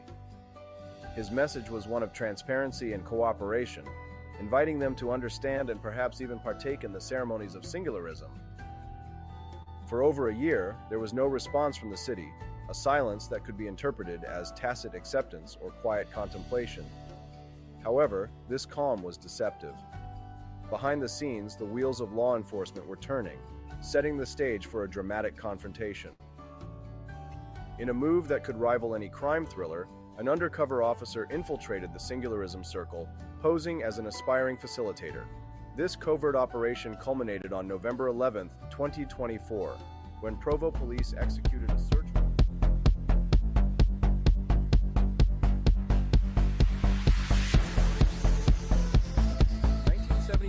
The United States established the Department of Education, a federal agency created with the promise of improving American schools and ensuring every child receives a quality education. Now, nearly half a century and billions of dollars later, we need to ask ourselves a crucial question. Have our investments paid off? Since the creation of the Department of Education, spending per student has nearly tripled. Yet, reading scores, math proficiency, and high school graduation rates have largely stagnated. In some districts, performance has even worsened. More money, it seems, hasn't translated into better results. So, what's going wrong? Part of the problem lies in bureaucracy. Over the decades, the Department of Education has grown into an enormous federal machine, responsible for piles of paperwork and mountains of regulations that teachers and administrators must navigate. Local schools, instead of focusing on teaching students, find themselves spending valuable time and money just staying compliant with endless federal mandates. Teachers frequently report that federal rules prevent them from customizing lessons to students' unique needs. Parents voice frustration that their tax dollars rarely seem to reach their kids' classrooms directly. Instead, they vanish into a bureaucratic maze where administrators must prioritize paperwork over people. But imagine another way, one where local educators and communities decide what's best for their children. Imagine schools empowered to innovate, experiment, and adapt rapidly to their students' needs, free from restrictive federal guidelines. Across America, examples already exist. Charter schools, community-run schools, and locally driven education initiatives frequently outperform federally managed counterparts. They produce impressive results precisely because the people running these programs intimately understand their students' unique needs. Recently, discussions at the federal level have intensified around the possibility of eliminating or drastically scaling back the Department of Education. Proponents argue that reducing federal oversight will redirect billions of dollars currently tied up in administrative overhead back into classrooms. They say local control, trusting teachers, parents, and communities, will ultimately provide better outcomes. After all, the heart of education isn't a government department. It's the teachers who dedicate their careers to young people. It's the parents and community members volunteering their time. It's local school boards making decisions tailored specifically to their students. These stakeholders, not federal bureaucrats, truly understand what their communities need. America deserves an education system built on trust, flexibility, and genuine empowerment of local communities. Perhaps it's time to rethink how we spend our education dollars, not cutting back on education itself, but redirecting resources away from bureaucracy and into the classrooms where they belong. Should we put our trust back where it belongs? In our communities, with the people who know our children best?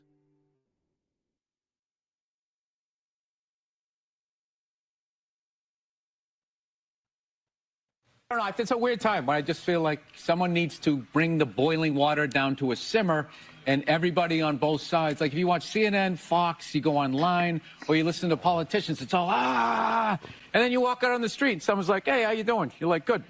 So I don't think they're living in like a reality. But is there anybody getting your ire up these days more than usual? Nerds. Yeah. The nerds that own the politician, all these tech nerds that want to build robots because they don't know how to talk to hot women, they're gonna take over the world. They're gonna take over. They are literally gonna replace us. Good morning. Cock. Welcome to the Wake Up America show. I'm your host, Austin Peterson. Glad and thankful to have you here. It's Friday, guys. Freedom Family Friday, we call it here on the Wake Up America show. That's the day that I bring my Freedom family to join me on the Wake Up America show. My smoking hot, redheaded libertarian wife, Stephanie, hanging out with us. Good morning.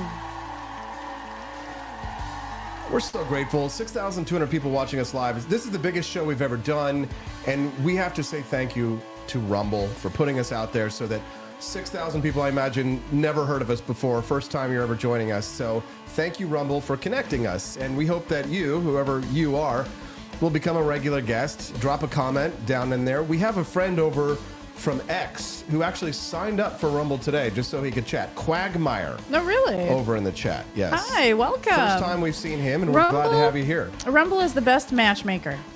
They help make matches with Liberty people. They do.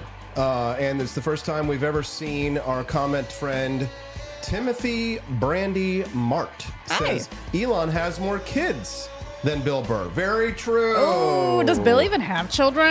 I think he has one. Oh, is it with his wife? Oh, I don't know. Bill Burr has been dropping off a cliff lately. I like this comment from one X user said, never thought that Bill Burr would take Michael Jackson's career trajectory and turn into a rich, middle-aged white lady here. What? You know, why are you going and telling everybody, justify what you do? It's like, fucking justify what you do. Mm-hmm. That piece of shit car that you're making that the government financed. No? But you know what you just said? You said that Elon still has a job. He's the richest man in the world. There's nothing they can do to him. And that's all he proved. There's nothing anybody can do to him by throwing up when he did that. What do you take from him? He's not Kyrie Irving. He's not Kanye. Like, what do you do? Yeah, but you keep, I don't know. Listen, I don't know how this shit works. I'm just saying that, if you said the wrong thing as a comedian, all of a sudden you lost your TV but show. You're not the richest man in the world. If he was the richest comedian in the world, ever. What I don't get is the amount of veterans that people in the armed services that died trying to stop Hitler, and then this guy comes in, and does that. Oh, yeah, he's going there. While being an immigrant, too, which is kind of the whole thing, just none of it, tracks how you can be the support the troops, America, love it or leave it, and then this guy comes in and gives a shout-out to Hitler. Makes no sense at all. Yeah, it doesn't. So, I don't know, but then somehow that gets, politicized. I'm not trashing Republicans. All Republicans did not Sieg Heil. That guy did, and I was just amazed that all liberals had was one day of outrage. And they're like, all right, I guess that didn't work. And then we just kind of move on. Because they realize they can't do anything to him. Like, what do you do other than send out some angry tweets? Isn't he Bill- saying we should simmer down? Isn't that what he's saying, though? Thank you, Stephanie. Thank you. Everybody, give Stephanie applause. Yes. In one clip here on The View, he's saying, I'm trying to bring the temperature down. And then in the next one, it's Elon Musk is Hitler. Whoopsie. You're not outraged enough, Yeah. leftists. You need to be more upset. Yeah, you're not burning down enough Tesla play. You're not burning down enough Tesla dealerships. You're not committing enough acts of violence, right? We haven't called them Nazi enough. Guys, the Democrats haven't called us Nazis enough. That's why they lost. They needed to call us Nazis more. Why isn't the audio working? Oh, there it is. Hold on. You have to put the video up first. That's not true. And this shows, again, the American people do not trust Elon Musk. And Elon Musk is incompetent in his position. And how do we know? Because they fired tens of thousands of people. It was challenged in court. The court said the people have to go back, and now the people are coming back. He's incompetent. He's a thief. He's a Nazi, and people don't trust him.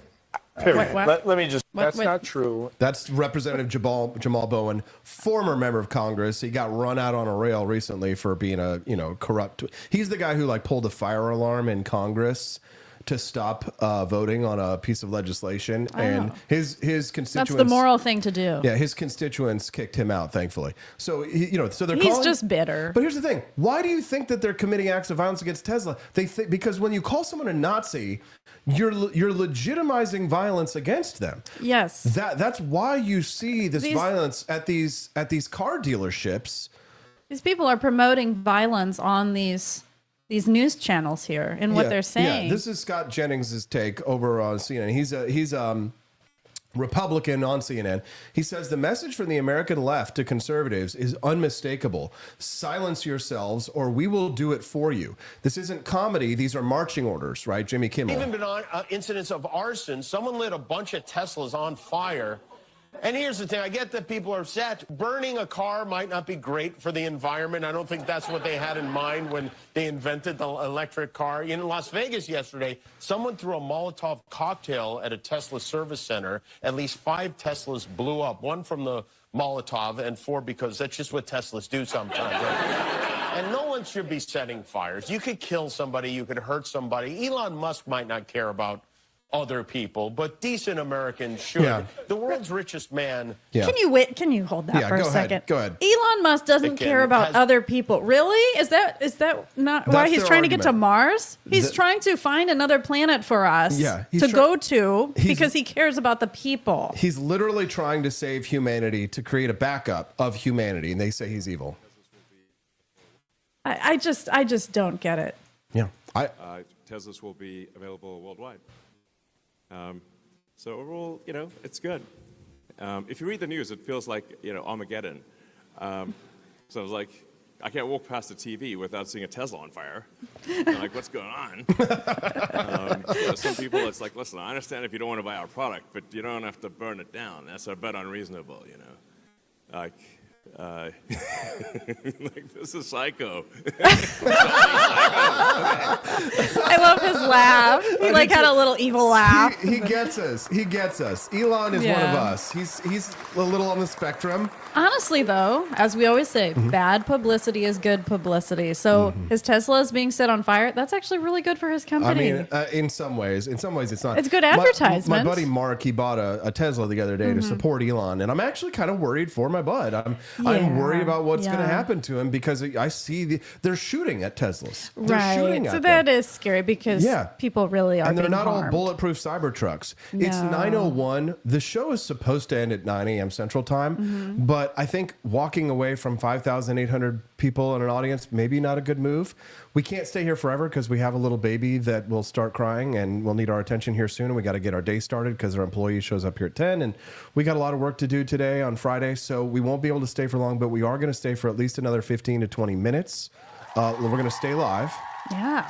And the only thing I'll ask from you, other than clicking the like button, if you haven't already, and the follow button, is to check out our merchandise shop before you leave the show today, or maybe right after the show, and check out all of the fine patriotic offerings that we have. Stephanie, will you tell them just briefly about our children's book that we wrote? I think that our listeners, especially if they have kids in their lives who are interested in freedom, if you're like us and you're not a big fan of the Department of Education, And not many people talk about the legacy of Calvin Coolidge and what made him the coolest president. Show them, Stephanie, and tell them a little bit about our book. So Austin and I, using AI for the images, we wrote our very first children's book called Calvin, the Coolest President. And it is truly for kids. It has beautiful pictures, big writing, and it really has facts about Calvin Coolidge. So you'll know that he loves ice cream. You'll know that he had tons of animals that he owned. That he was born on the 4th of July. That's right. Yep. You'll know who he married, Grace. And so your kids are going to be able to learn about this president that most people don't really talk about. But this president was very libertarian. Yeah. Now, and so he needs to be known. Now, the thing that might get confusing, but also kind of fun and exciting for those who might be Calvin Coolidge fans, is if you actually go to forlibertyshop.com, if you typed in, you might think, oh, I want to get a copy of that kid's book for my child or for my friend. If you type Calvin Coolidge into the search, you might be a little shocked because we probably have the biggest collection of Calvin Coolidge merchandise in the world. We love him. He's my favorite president. Yes, and we actually have a beautiful Calvin Coolidge stained glass cutting board. We have Keep Cool with Coolidge whiskey glasses. We have T-shirts, Coolidge is my homeboy hoodies, mugs, infant bodysuits, water bottles, and our cute little dog George is there on the picture of the book. We'll give you an autographed copy if you go to forlibertyshop.com, order a copy of Calvin, the Coolest President. That's our cute little dog George right there, so you can see it. But you can get it at forlibertyshop.com. Type in Calvin Coolidge and check out all of our amazing products. And that's all we'd ask is that after you click like and follow, that you visit the For Liberty shop today and check out our Gulf of America merch. If you're really into us and you want to join us in D.C., we're leading a tour for the Revolutionary War weekend in Washington, D.C., May 1st to the 3rd. Delicious tea, patriotic premium teas, coffees, and everything that you need in order to fight for freedom. The Dark MAGA hat, that's a big one too. Elon Musk Dark MAGA hat. Yeah. We'll call it a Dark MAGA hat. Since Doge is Doge instead of Doge, then Dark MAGA now becomes Dark MAGA. What do you say? MAGA. We're going to just start saying words wrong so you all can correct us because that boosts engagement. So just a few years ago, Bill Burr, now he's talking about people being Nazis. Just a few years ago, Bill Burr was making fun of people like Bill Burr. Take a listen. Oh, my goodness. He is the reference. Anytime you want to say somebody's evil, you just say he is the next Hitler. Donald Trump, he's the next Hitler. It's always he's the next Hitler. He died like, 75 fucking years ago? Nothing quiets a room like dropping the H-bomb. This guy Sieg Heil twice. Veterans that people in the armed services that died trying to stop Hitler. And then this guy comes in, and does that.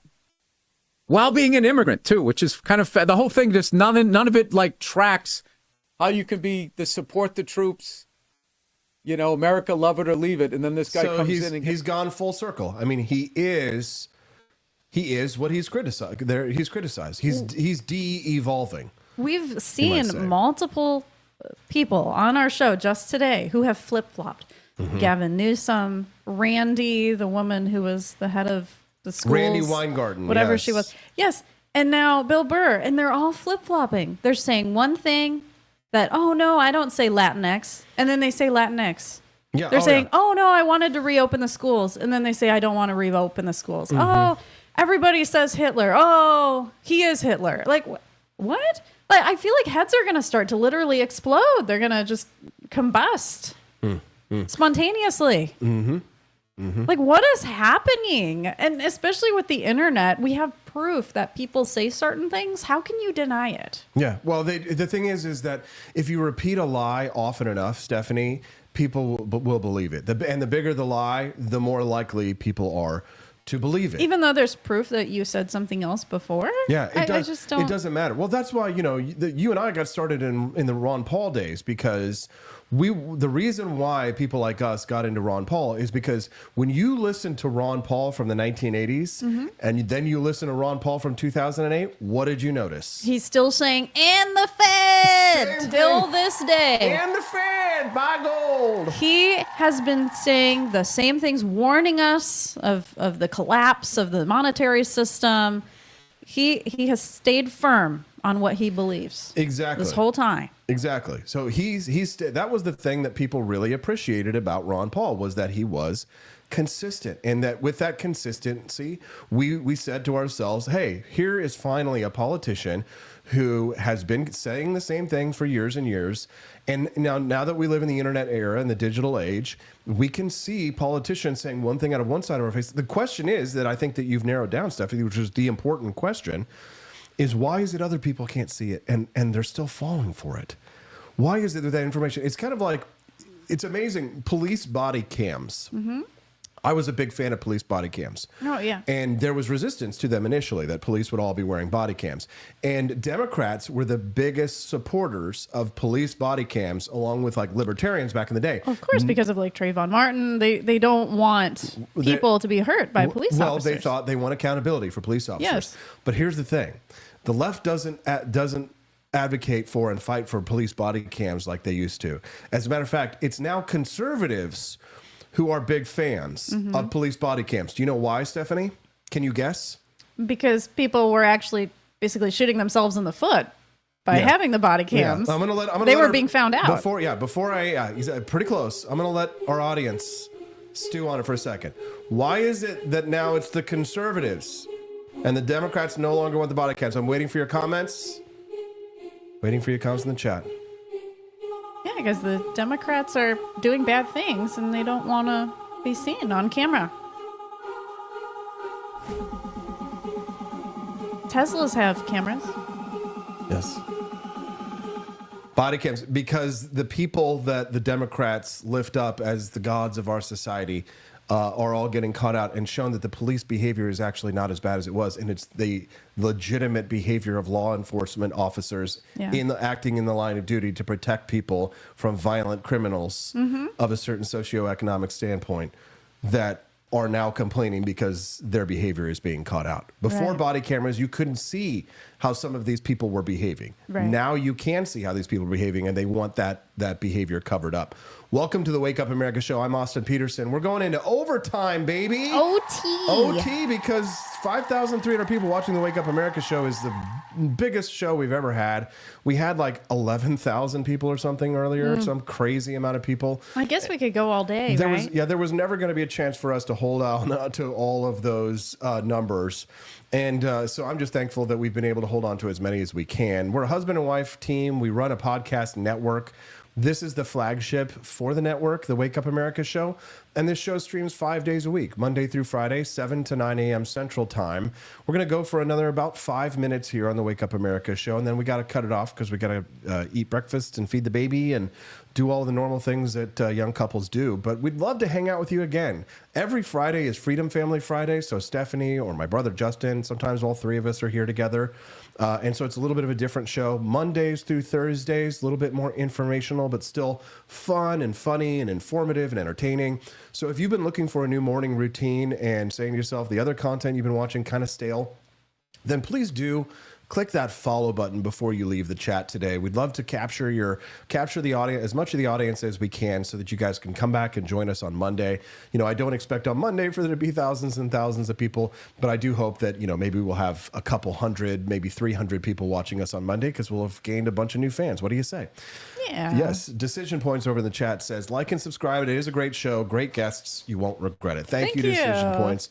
Everyone in the chat is so positive, and that's the thing about our community. If you go to some of these other big streamers and you go in their live chat, it's all negativity, it's all hate. Yeah. We actually like each other. We actually are friends with each other. People really thrive on negativity these days, and I hate it. I hate to see it. I mean, and I'm not saying that I don't sometimes stir it up myself, but I try to be a better man. And it's hard to be. Stephanie, you and I were talking about, because I teach a karate class on Wednesday nights.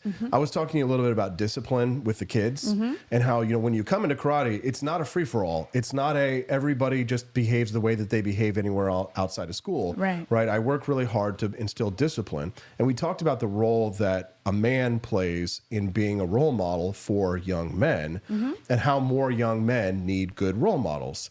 And so you can, my behavior might be a little harsh in some ways, right? I'm yelling at the kid, like, be quiet, don't talk, just say os, right? And because what I'm doing is I'm instilling discipline in this child, right? That yes, they're children. Yes, they're going to freak out and run all over the place, and boys need to be boys. But in that 1 hour of training, they have to learn how to focus all their attention and energy. And there aren't many men in this world who really these days, there are some, but there aren't many men who instill discipline in young men. Right. And this has led to the rise of figures like Andrew Tate and other influencers who are out there telling men how to behave, how to get lots of girls, how to get rich, be a Bugatti, right? F bitches, get money, right?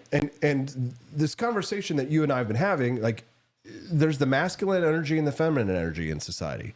The feminine energy is dominant in society.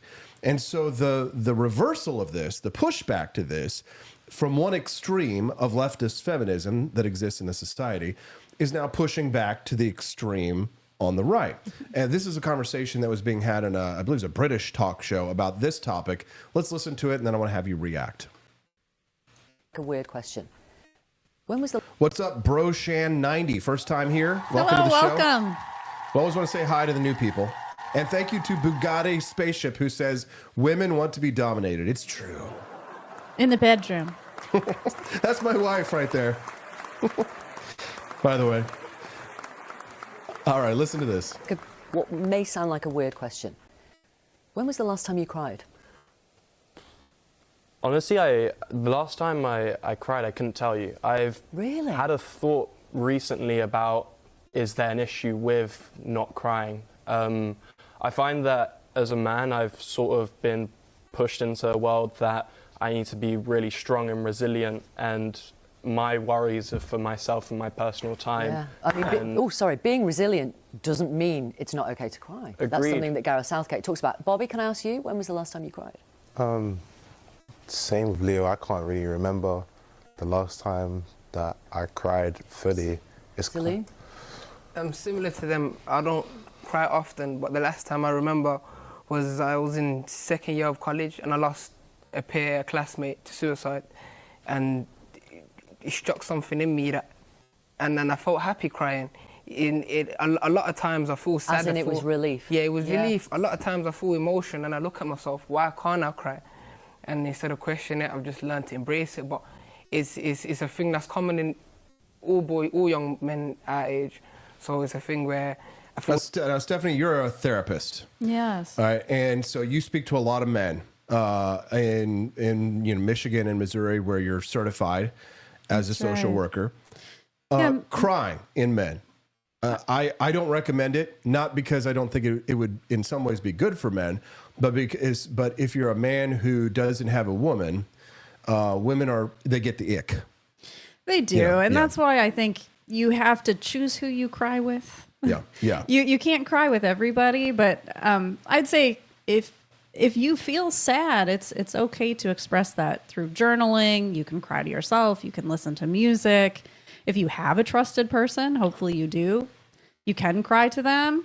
But in the male space, it's just not accepted to have feelings. It's not. That's seen as weak. Yes. Whereas for women, we're all about, talk about your feelings. Oh, you can cry. It's a trap. And women expect their man to listen to them. They expect their man to absorb all of their tears. And then once the man turns back around and says, hey, I have feelings too, the woman shuts it down. I mean, she says, oh no, let me talk more about me. If there were any women who were turned on right now at this point, I can turn them off immediately. Listen to this.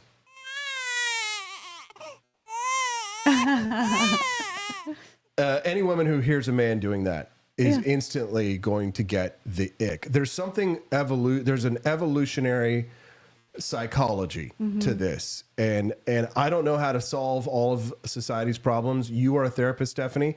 You probably have a much better view of how to do something like that. But right, men are just not raised to express themselves. When a man falls down as a boy, when he's a child, the parent might say, suck it up, keep going. When a girl falls down and cries, the parent's like, oh, here, let's cuddle. Let me give you kisses and hugs. Right. Mommy's going to make it better.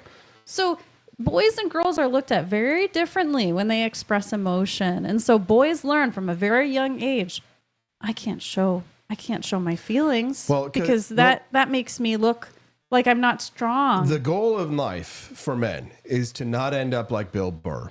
The goal in life for men is to not end up with his testicles in her purse. It's time for us to go.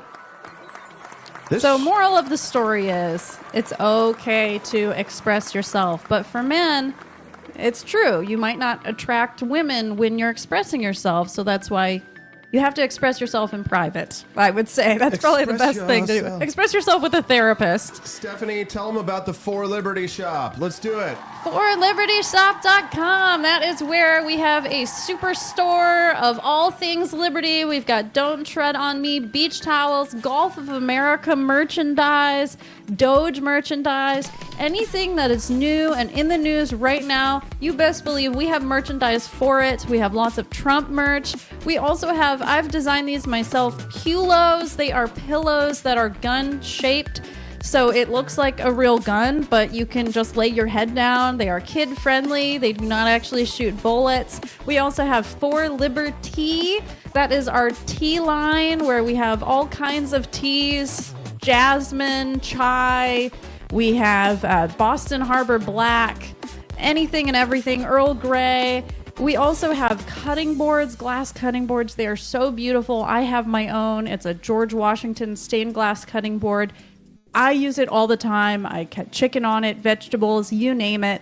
It still looks beautiful. It's so easy to wash. I just put some soap on it and a sponge, and I just wash it right off, and it stays really pretty. It looks like an art piece sitting on the counter, truly.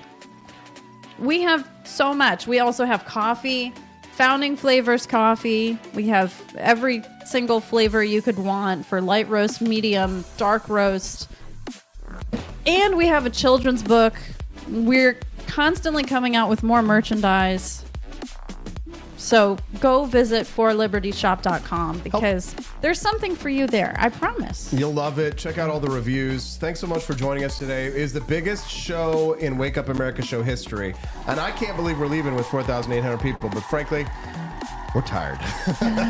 It's been a great show this morning. For those of you who don't already follow us, click the like button underneath the video and then click the follow button.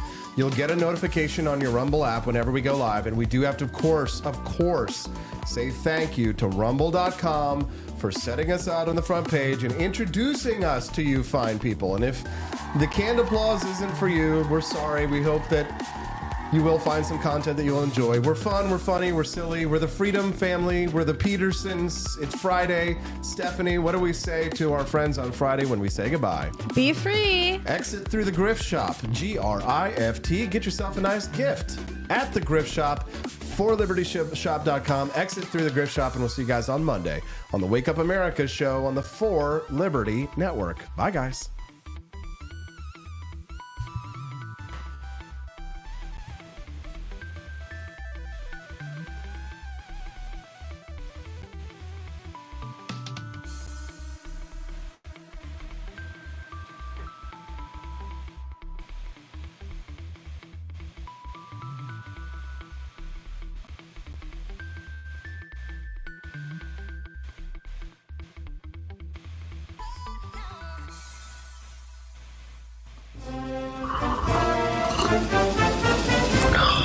Tired of spending your hard-earned money on woke corporations that don't share your pro-freedom values? Fed up with sipping liberal lattes and progressive cappuccinos? Introducing Founding Flavors from AP For Liberty Shop. Get your day started with Washington's Revolutionary Roast. As robust and principled as the man himself, this blend is the shot of energy heard round the world. Or maybe you want to taste the fervor of freedom with Adams's Patriotic Perk. It's as dynamic and balanced as the U.S. Constitution, sure to awaken your spirit of liberty. For the aficionados, we've got the Jeffersonian Java, a complex mix of flavors that speaks volumes about your refined tastes. And don't forget Betsy's Liberty Lullaby, our decaf option, crafted with the same care and dedication Betsy Ross put into our Star-Spangled Banner. This blend lets you enjoy the taste of freedom anytime without losing sleep. No woke beans here, folks. Just pure, patriotic, pro-freedom flavors brewed with with love for liberty. So why compromise your principles for a cup of coffee? Stand up for your values, perk up your patriotism, and start your day the American way.